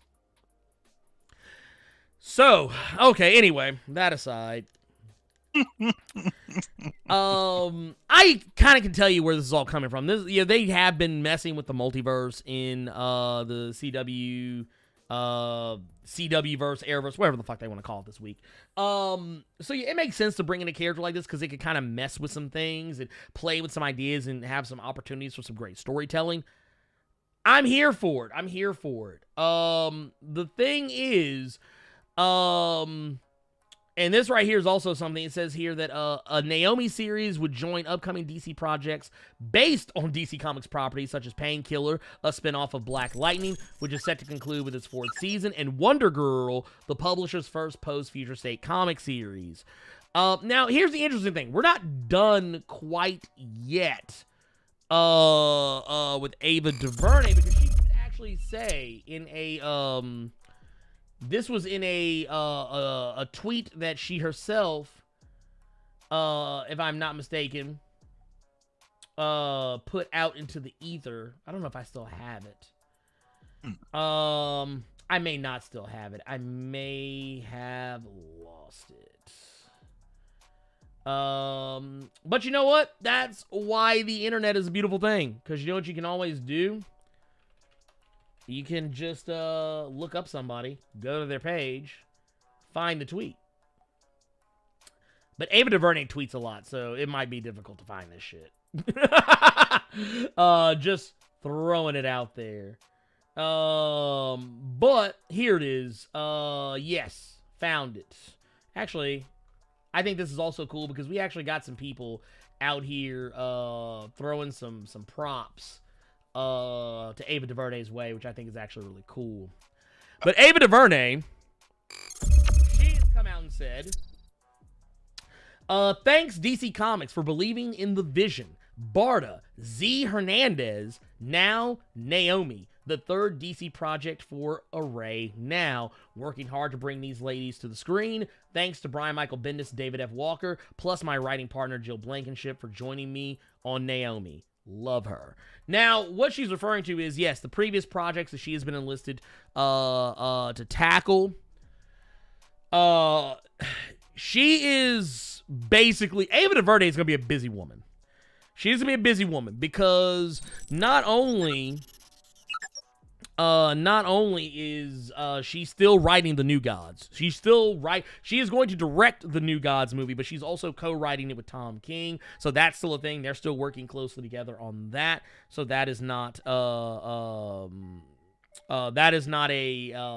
surprise to anybody. And then of course, we've also got the whole. This one was a new one to me. I didn't know that she was doing anything for Z Hernandez. I didn't know that was even a thing. That one was news to me. Yeah. But the fact that she's bringing Naomi to the small screen, I'm here for it.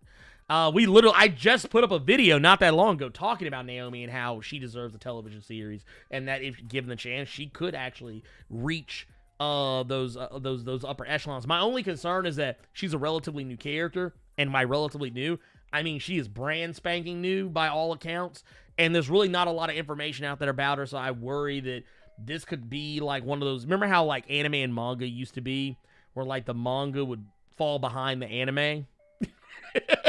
And the anime would just start making shit up. Yeah. Y'all remember Full Metal Alchemist, the first series? Yeah. Yeah. I'm scared that shit's gonna happen. Like, well, this ain't even the same show no more. Plus, those first season jitters. We know that all CW shows. Yeah, man, that first season's lit. It's the same concern I have for Stargirl. What about what that second season do? That's what I want to know. I want to know what that second season do. But yeah, I mean, we'll see. But I do appreciate though we got some other tweets. Mark Ruffalo, the Hulk, he had something to say about it. He said this is so awesome. He appreciated it. He appreciated what's happening here. Kerry Washington. She of Kerry Washington face. Well, I can't even do it. I can't even do it right. I can't do it without laughing. I swear I hate that face. That face is like she just finished watching the Ring. It really did. I hate Carrie White. That shit's so scary. And she does it in everything, just about. It's like, dude, come on. But she said that I'm so grateful that my kids get to grow up in a world where you and Array now exist. It's a thing. I will say I do have some reservations though. I'll save my reservations because Brian Michael Bendis also had a tweet as well. He said, "Boom! DC Comics, Naomi TV series from Ava DuVernay and Jill Blankenship's in the work at CW." He seems quite excited about it. He says, "This is a day where all of you who supported Naomi McDuffie in print can be very proud. Your loud support of what David F. Walker." And is that wow, I did not know that was, here, let me slide the homie a follow. I didn't know that was his Twitter handle. That's Jamal Campbell. So look, _Price14. That does not sound like Jamal Campbell to me. But anyway, whatever. But David F. Walker, Jamal Campbell, and I were reaching for got us here. Ava and company is going to blow this out of the water. Hashtag DC Wonder Comics. Like I said, and I'm here for it. I'm here for it. I think it's a great thing that Brian Michael Bendis, David F. Walker, Jamal Campbell, they're getting their coins. The hard work is paying off, and now you know what that means. That means we're that much closer to potentially getting a Far Sector, something or other. Ava, get on that. Please and thank you. Please and thank you. But I do have concerns because though I do love Ava DuVernay as a director and a creator, I was not overly fond of that. I liked Selma. I love Selma, but I was not overly fond of that. What was that? A Wrinkle in Time? They could have kept that one. They could have kept that one. That was a wide miss. It was a wide miss. Though I will say that movie's not made for me. And that one that's not for me. I can't say. Here, let's take a look at these super chats real quick before we dig in a little bit more. But D Malloyd 01 with the 499 super chat says, "Do y'all think if movies are released to homes only that the movie quality will suffer due to the fact that movies aren't making as much?" I don't know, because you can do a lot with very little money. I think for the time being, this is what we get. They're gonna be at home, and I think all these filmmakers and moviegoers, they know that they can try to hold out like Christopher Nolan did for Tenet. They can try that shit, but I think that backfired. It did, and that's my whole point. So I think I think at some point we are going to get back to where we're going to be having these blockbuster movies in theaters, and that's the only way you're going to be able to see them is theaters. But that shit ain't happening no time soon. So you secure the bag as best you can, and this is what they're trying to do. Yeah, that's what I would say so. I would say so. I think that you have to look at the fact that you can do so much with so little. John Wick doesn't cost that much money to make. Yet they turn out stellar movies every time. Mm-hmm. So I don't know. I've seen amazing horror movies that were made for under $1 million. Yeah. So I don't know. I think it can be done. Hell, there have been some movies that have come out that people think, oh my God, that must be a $200 million movie. And it's like, nope, $60 million. Shit, look at them Kevin Smith movies. I don't even think they hit $1 million. I know Clerks wasn't $1 million. Yeah. The original Clerks, it wasn't $1 million. The original Evil Dead, not $1 million. And it's a cult classic. Both of these movies are cult classics. Granted, we're talking about a different time frame, but just saying that, like, you can make a movie for the cheap. It's very doable. Not everything has to be like a $500 million movie ever. Sometimes it is necessary, but not every time. Dark Main X with a $5 super chat says Blerd talks about Naomi coming to the CW. Me, nah. I'm sorry, I spoke it into existence, and here it is. It happens. I honestly think, because you know what I discovered the other day, Carter. What's that? David F. Walker follows me on Twitter. Huh. So not only does Reggie Hudlin follow me, David F. Walker follows me. Sanford Green follows me, the artist for Bitterroot, and who also That was crazy. it DM'd me the other day too. I thought that was wild. I was like, excuse me? And it wasn't even to talk about anything comic book related. That was the sad part. No, not the sad part, but the funny part. But like, yeah. I don't know. It's hilarious to me. It's hilarious to me. But I don't know, man. I just don't know. I want all things to be great. I'm not I will be cautiously optimistic for Naomi on the CW. I would rather be on HBO Max, but we know that's not going to happen. It's going to go to the CW. They've already said it's going to go to the CW. Here, let's see. We've got time for, we're going to do one last little quick story, and then we're going to move on to questions because I got to get out of here in just a minute.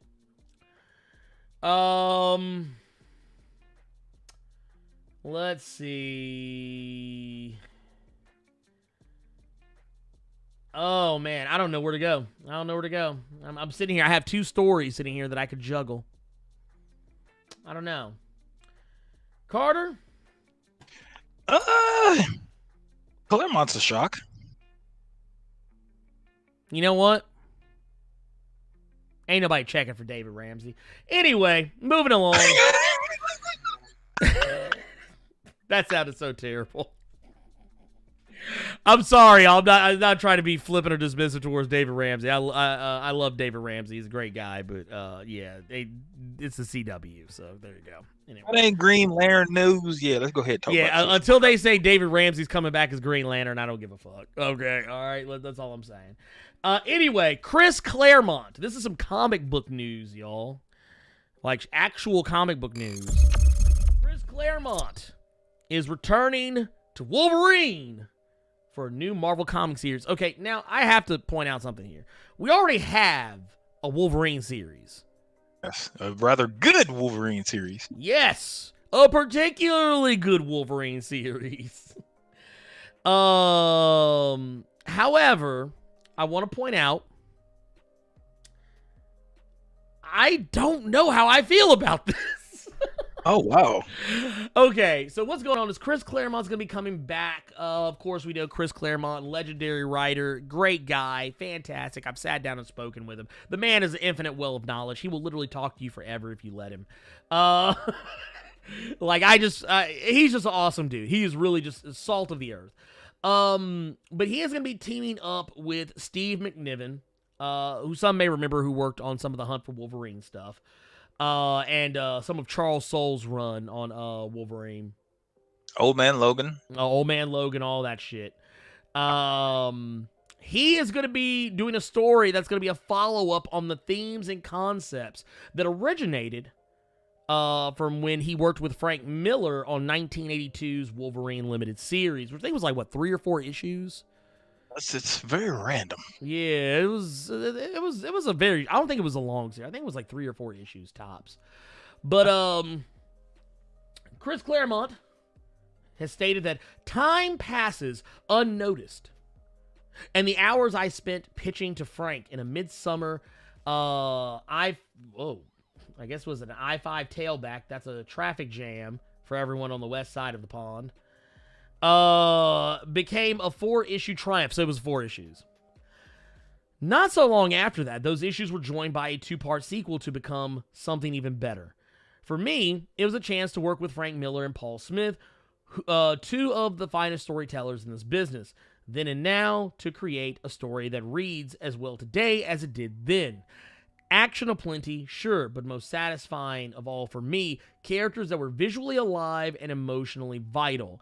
And those characters are who we'll be seeing again in this exclusive new book. It says that the story will appear in a comic book offered exclusively as part of the publisher's Marvel-made Paragon Claremont collection collectible bundle, which is currently up for pre-order until December 4th. So technically, it's already passed.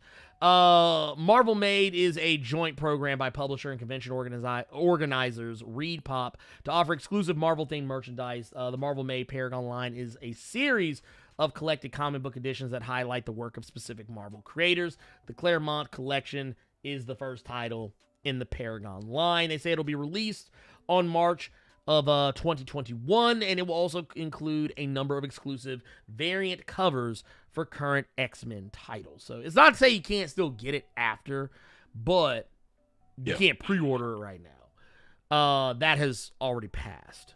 But I'm interested. I feel the same way about this that I feel about the X-Men Legends thing? Yeah. Where they're supposed to be going back and revisiting old storylines. I'm like, but do I really want to, though? I'm kind of fine with where we're at right now. I'm fine where we are as well, but I was not one of the people who was reading comics at the time that, Claremont was making these fantastic stories. So I'll be really excited to read this particular book, and with Steve McNiven on art, it's just Steve McNiven seems to come back to Wolverine to do these fantastical stories. You have anything that has to do with Logan, if it's something that is constantly talked about, Steve McNiven probably drew it. So I'm really interested in this book. I'm hoping that, I know this is taking cues from the story that Claremont did with Frank Miller. I hope Frank Miller does not have his hands anywhere near this. I don't even want him to look in the general goddamn direction. Okay? I don't care if he 4 states over. If Claremont is sitting somewhere and he's east, I don't want Frank Miller looking east. I hope Frank Miller has nothing to do with this. If this is just Claremont and McNiven and he just gives Frank Miller a thank you, I'm all for it. Because we got enough Frank Miller going around here. Have you seen the fucking Dark Knight shit? Oh my god! Get it out of here. No, we're not talking about that. Ugh, Jesus. He keeps coming back to Dark Knight, and I'm like, dude, stop. Just stop. Like those stories with that art, if Gout was a comic book. Yeah. Here's my thing. And I think we're going to jump into questions real quick, because I'm going to give us 10 minutes on questions from the chat, and then we'll go look at Discord questions. Because we're getting close. I got a hard cutoff time at 2:30. Okay. First and foremost, J. Rye says they're coming through with a $5 super chat saying they are going to lose a lot of money making pirating easy. It won't last long. I mean, it's already easy. It's been easy for years. Yeah, I'm about to say it's been easy for decades, I would say. Like, honestly, you have no idea how easy it is.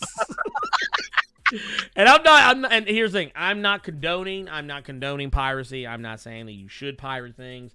I'm just saying that if you ever had any inclination to pirate something, you would be shocked to find out how easy it is to get whatever you want, so long as you know where to look. That's all I'm going to say on the matter. Thank you for the super chat, though. Was it Blerd? You are an unpaid consultant. We need that bag, my brother. Hey, I need it, dude. I'm about to start hitting folks up like, hey, man, you taking my ideas? Are you? Because I feel like my shit keeps coming to fruition. Just throwing it out there. Billy Gibbs says, what do you think about Blade coming to the MCU? I think it's a great thing. Should have happened sooner. But I mean, it won't be till Phase 5. So, yeah. Oh, Absolute Venom. Gots to go get him says, King in Black. What are Carter's thoughts on it? Didn't like it. Woo! Danger. So we can Hold talk on, about wait a this. minute. Oh Okay, you can go ahead now. So just to get through it real quick, I had a tweet I was typing. Mind you, I was at work 4 a.m. and I'm reading it. And spoiler alert, if you have not read King in Black, but if you watched Ernie's video, well, no shit.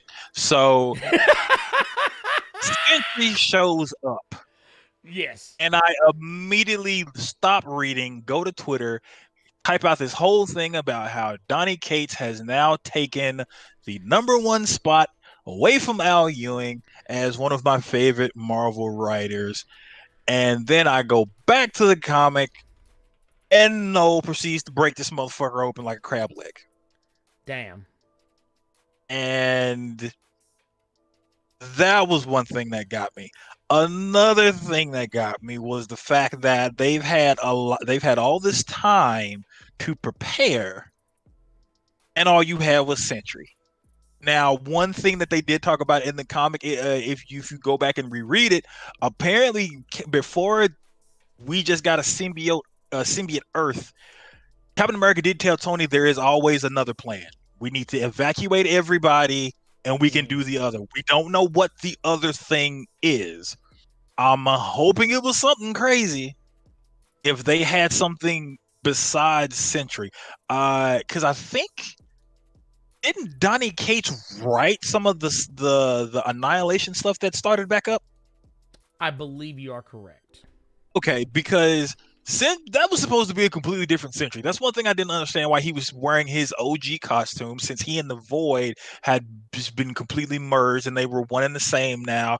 And the Stegman's art sometimes is inconsistent, because I couldn't even tell you what the fuck happened to Sentry when I saw it.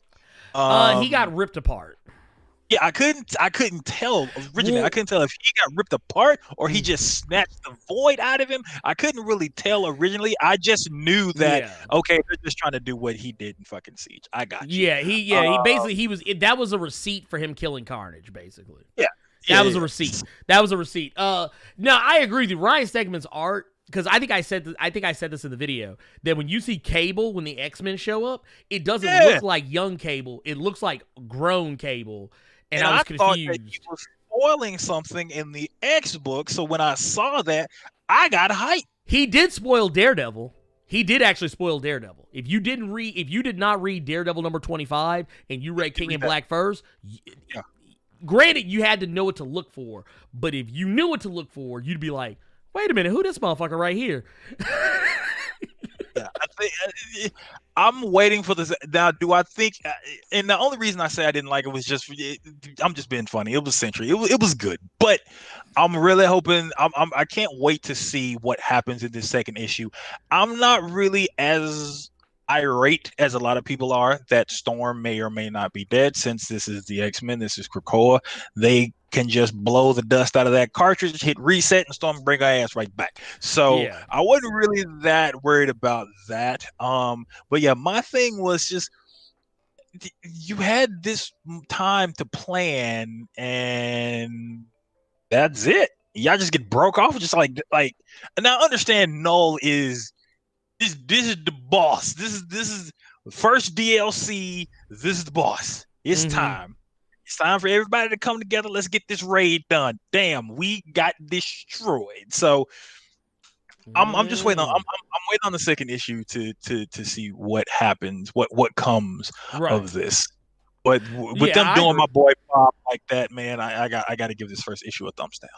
Damn, that man, look, he said thumbs down. Damn. When I saw Sentry pop up, had it not been 4 in the morning, I was gonna call you and talk so much shit that Donnie Cates brought my boy back, and then I turned the page. Damn. Well, I tell you what, real quick, because we actually didn't do this. What did you have? Since we're on the subject, and I keep forgetting because it's a new segment. Did you want to real quick, do like a quick recommended?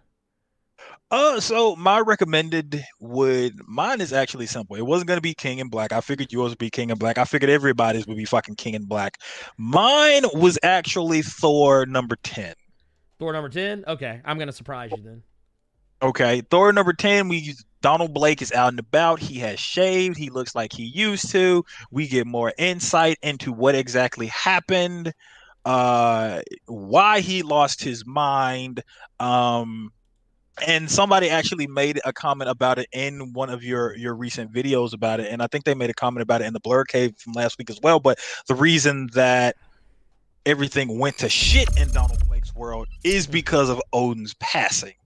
Yes, because Odin's not there for that magic to keep infinitely fueling on. The Odin Force has passed over into the Thor Force, and Thor wasn't aware of what was even going on. So he's not keeping that stuff going. Plus, his magic is fucking up on its own anyway. And so Donald Blake was pretty much Hera in Thor Ragnarok, and my boy Beta Ray Bill. Oh, he did Beta Ray Bill. He did him dirty. He Beta did dirty. And Beta looking like your day one 2K character with the gray cloak outfit on before you even get picked on a team. And Donald Blake put in some work, and I kept wondering why he was able to just fuck people up with just a goddamn scalpel, but that got explained as well from Donnie Cates on Twitter. Yes. Donnie Cates actually said the reason he was breaking people off with that scalpel is because that scalpel was dipped in dragon's blood. So if any of you all were wondering why he was just able to fuck people up with just a scalpel, there you go. But and I'm really interested. Yeah. Go ahead.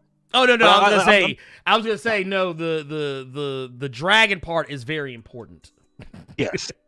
So yeah, he was basically Hera in Thor Ragnarok when all of Asgard came for Hera, and she just beat snot out of all of them. And that's basically what Donald Blake did here. Volstagg, I'm so sick of seeing him just get ragdolled all over the place. I really wish, and I may be one of the few, wish that Donnie Cates had kept that from Jason Aaron's run.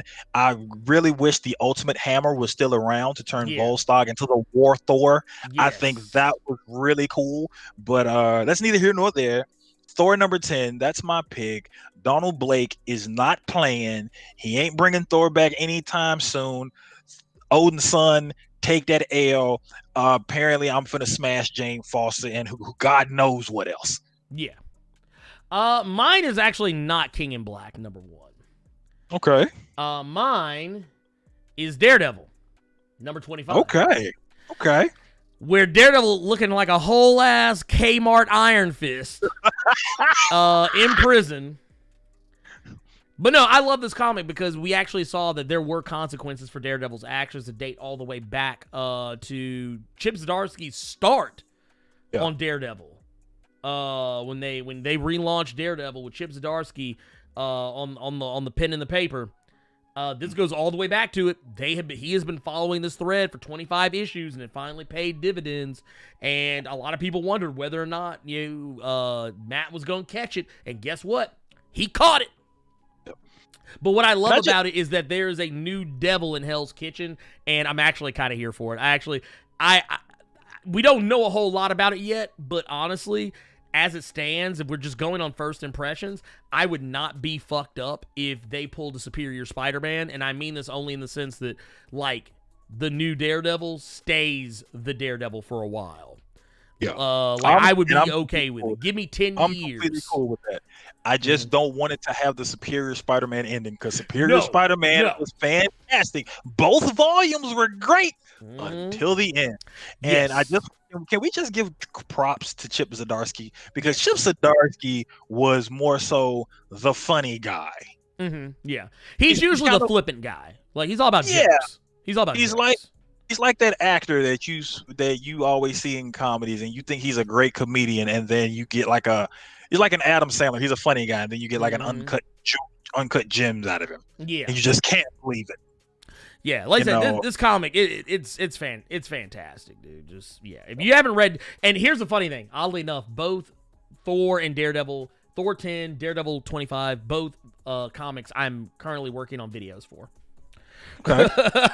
But that's why I don't want to say too much about Daredevil. But yeah, both books. I was like, I put them both down and was like, yep, this is it. This is it. Let's get back to les questions. Yep. Did I get the? I'm trying to make sure I didn't miss. I'm trying to make sure I don't miss anything here. Let's see here. What Marvel needs to hire Blerd as a writer, dude. Tell him to hit your boy up. I'll work for him. I'll do it. Let's see here. That's not really a question. Oh, here's one. Jason Davidson says, Blerd without fear. What is your favorite storyline from Claremont's original X-Men run? Happy B-Day Carter. Thank you.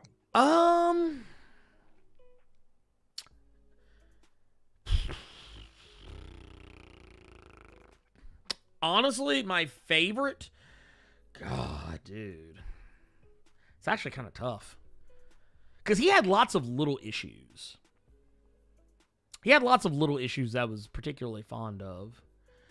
But I will say, I guess, and I'm pretty sure this was Claremont at the time, had to be Claremont at the time, the metamorphosis of Storm. I actually talked about this in my Storm breakdown video. Don't ask me what numbers, because I don't remember the numbers. But it was roughly around the time I think that Wolverine was getting married.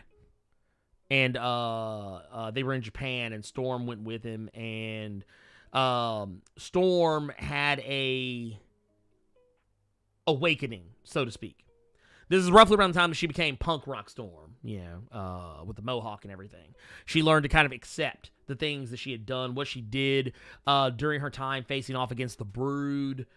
And then, her journey from there going on forward, I was really fond of.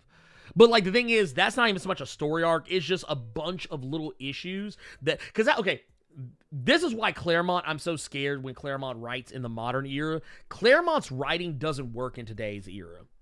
Because he doesn't tell a story arc, really. He does and he doesn't. His stories take place over the course of multiple issues spread out throughout a couple of years. Maybe 5 or 10 years. Like, he's just constantly like, well, here's a story beat, and then we're going to go do this one. We're going to go do this thing over here. Well, here's a story beat. We're going to go jump over to this thing now. Well, we did that a while ago. Let's come back to this. That's kind of why I like Claremont. That's why I think that a lot of writers aren't able to live up to him in terms of gravitas in their writing because of that. Some writers can do it. Jonathan Hickman can do it. Al Ewing can do it. There's other writers that can do it too, but like your average writer just can't do it the way he used to, and it's a lost art. That makes every issue important, not just like you get like, oh, well, here's 5 issues, here's a throwaway issue. You don't really have those with Chris Claremont. Everything is important for the most part. Let's see here. Let's see. Let's keep on that. Okay, just one question. Trends5 says, if their big guns are in this, is Monica Rambeau and Blue Marvel in there? I don't think they're around. I didn't see them. I did not see Monica Rambeau and Blue Marvel present during King in Black #1. I think you can only get rid of one top dog at a time. So Yeah. I don't think we're gonna see them. I'm shocked they brought Sentry in. Plus, I think had they brought Blue Marvel in just to catch it the way Sentry did, you'd lose your damn mind. Oh yeah.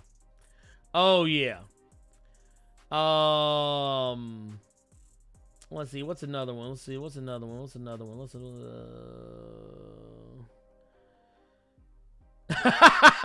He said that's so funny because I just happened to be reading that issue, X-Men #172. There you go. Thank you. I see somebody else brought up Executioner Song. I like that story arc. That's actually a good story arc. I like that one. I'll tell you one I did enjoy. God. If only because Wolverine caught it so hard. Mm-hmm.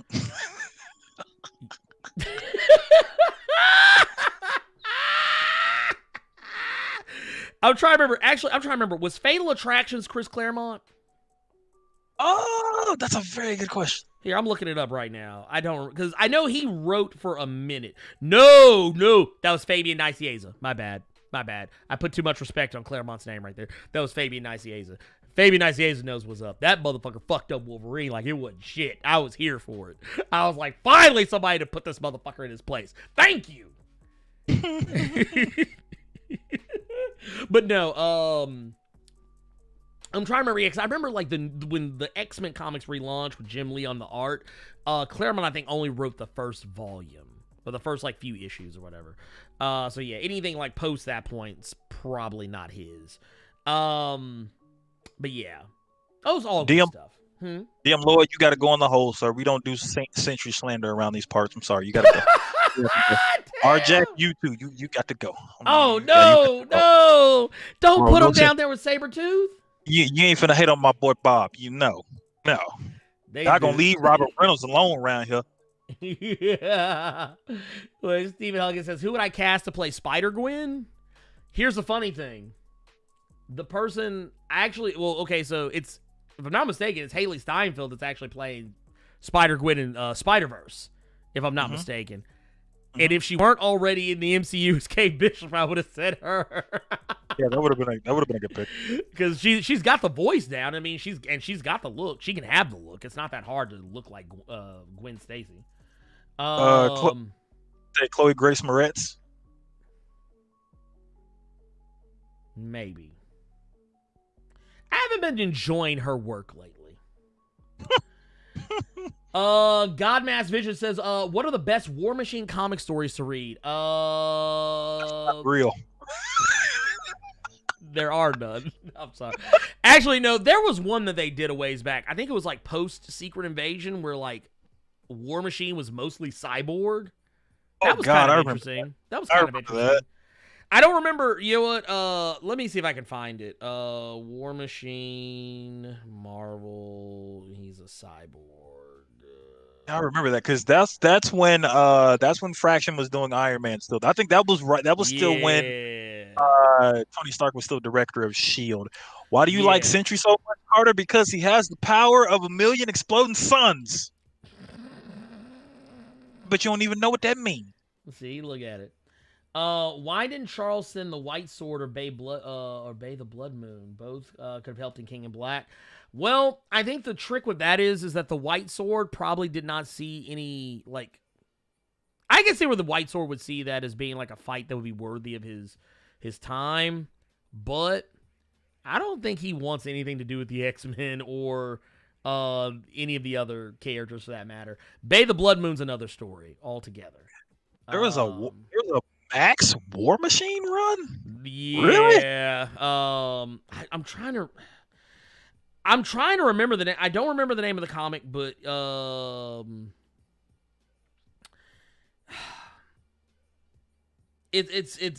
having here. That's my alarm telling me I gotta get the fuck out of Dodge.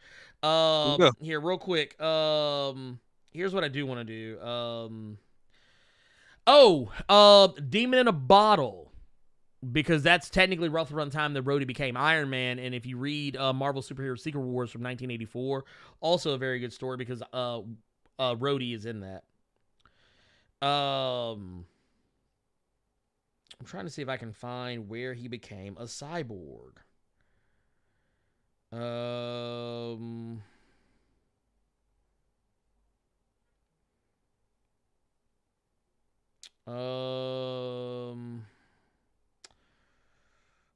my god. Oh, here it is. I think I found it. Yeah, because it was around Civil War time. So yeah, okay, here, let me see if I can find this. Oh shit, it's not. Okay, It was War Machine, Weapon of S.H.I.E.L.D. That's what it was. Yeah, I was gonna say it was post Civil War. James Rhodes was critically injured at some point and had his arms, legs, and other parts of his face replaced with cybernetic prosthetics. Yes, a little bit before Secret Invasion. Yes, that's what it was. Yeah, because it was that in between point. Jay Wright with the $5 super chat says, "Do you think Null is honestly powerful enough to step foot on Krakoa and win?" Yes. Nope. I think he can do it. I think he can do that shit. That's an easy fade, right? Dude. Because here's the thing. We all know that there's something up with Krakoa because they speak a similar language as what Null does. The characters are the same, at least. And there have been some weird connections. And Donny Cates has said that Jonathan Hickman has given him a lot of leeway with the X-Men, which is surprising. But I think Null would fuck that whole island up. Null would move into Krakoa. That motherfucker would re-key the whole house. Motherfucker would start moving his furniture in. Motherfucker would be changing locks on the doors and the windows. He'd be putting an iron door on the front and back, putting a lock on the gate, and he's gonna start remodeling the kitchen. Let's see. Y'all ain't shit. Anyway, are you reading Savage Avengers? I am now. I'm getting caught back up on it. You're welcome. Yeah, yes. Carter did your boy a favor reminding him how good that book was. Let's see. Okay, now let's take a look. I want to take a look, see if we got any questions in Discord. We're gonna be real quick with these. We actually don't have very many, so that's good. No other questions are gonna get answered after these. Okay, John coming with it says, "So when will we see a comic from you?" Here's the funny thing. I actually have been writing more often with newfound vigor. I've actually been writing a little something on top of the thing I was already writing. I'm actually going to be doing I'm actually going to go back and rework the thing I was originally working on because it just got really weird and it became inconsistent in tone. So that's getting changed. But I'm also writing something now that has very Kamen Rider Super Sentai centric vibes, but from a black perspective. So take that how you will. Yasuke26 says, "I'm glad that we're getting Echo. She's a great character. Would you prefer her to be introduced in Hawkeye or in Daredevil if the show ever came back?" Well, obviously, it's going to be in Hawkeye. But because her introduction in Daredevil was a great balance for Matt Murdock and one of my favorite runs of the character. Actually, I think she would work better in a Daredevil show, but since we don't have that to work with, she is going to be in Hawkeye. But if I had my druthers, I would not mind seeing her introduced in a Daredevil series. R. Jack Fellhan coming with the question says, "I'm catching up on some comics I missed out on over the past few years. What do you think of the Valiant universe, more specifically their main team, Unity?" I don't really have a lot of thoughts on Unity, honestly. I'm not very well versed in Valiant. Like, I read like maybe one or two things out of Valiant, and they're never the things people ask me to read. Like, I'm quicker to read Faith, just because, like, it's just so different from anything else I would ever read. A plus-size superhero is interesting to me. I don't know why. But that said, Carter, do you have anything going on that you want to give the quick plug to? Nah, leave me alone. It's my birthday. I'm going to sleep. I thought you were going to do, like, a little stream. Okay, I might have a stream I do for everybody, but I want money. I want birthday money. Y'all don't understand how expensive it is to live in California. It's my birthday. I want a bag. If I'm going live, I'm charging $50 just to cut the camera on. Oh Lord, this man. I'm charging $50 to cut the camera on. Goddamn. don't even know what I'm playing. But we are still, you know what? Fine.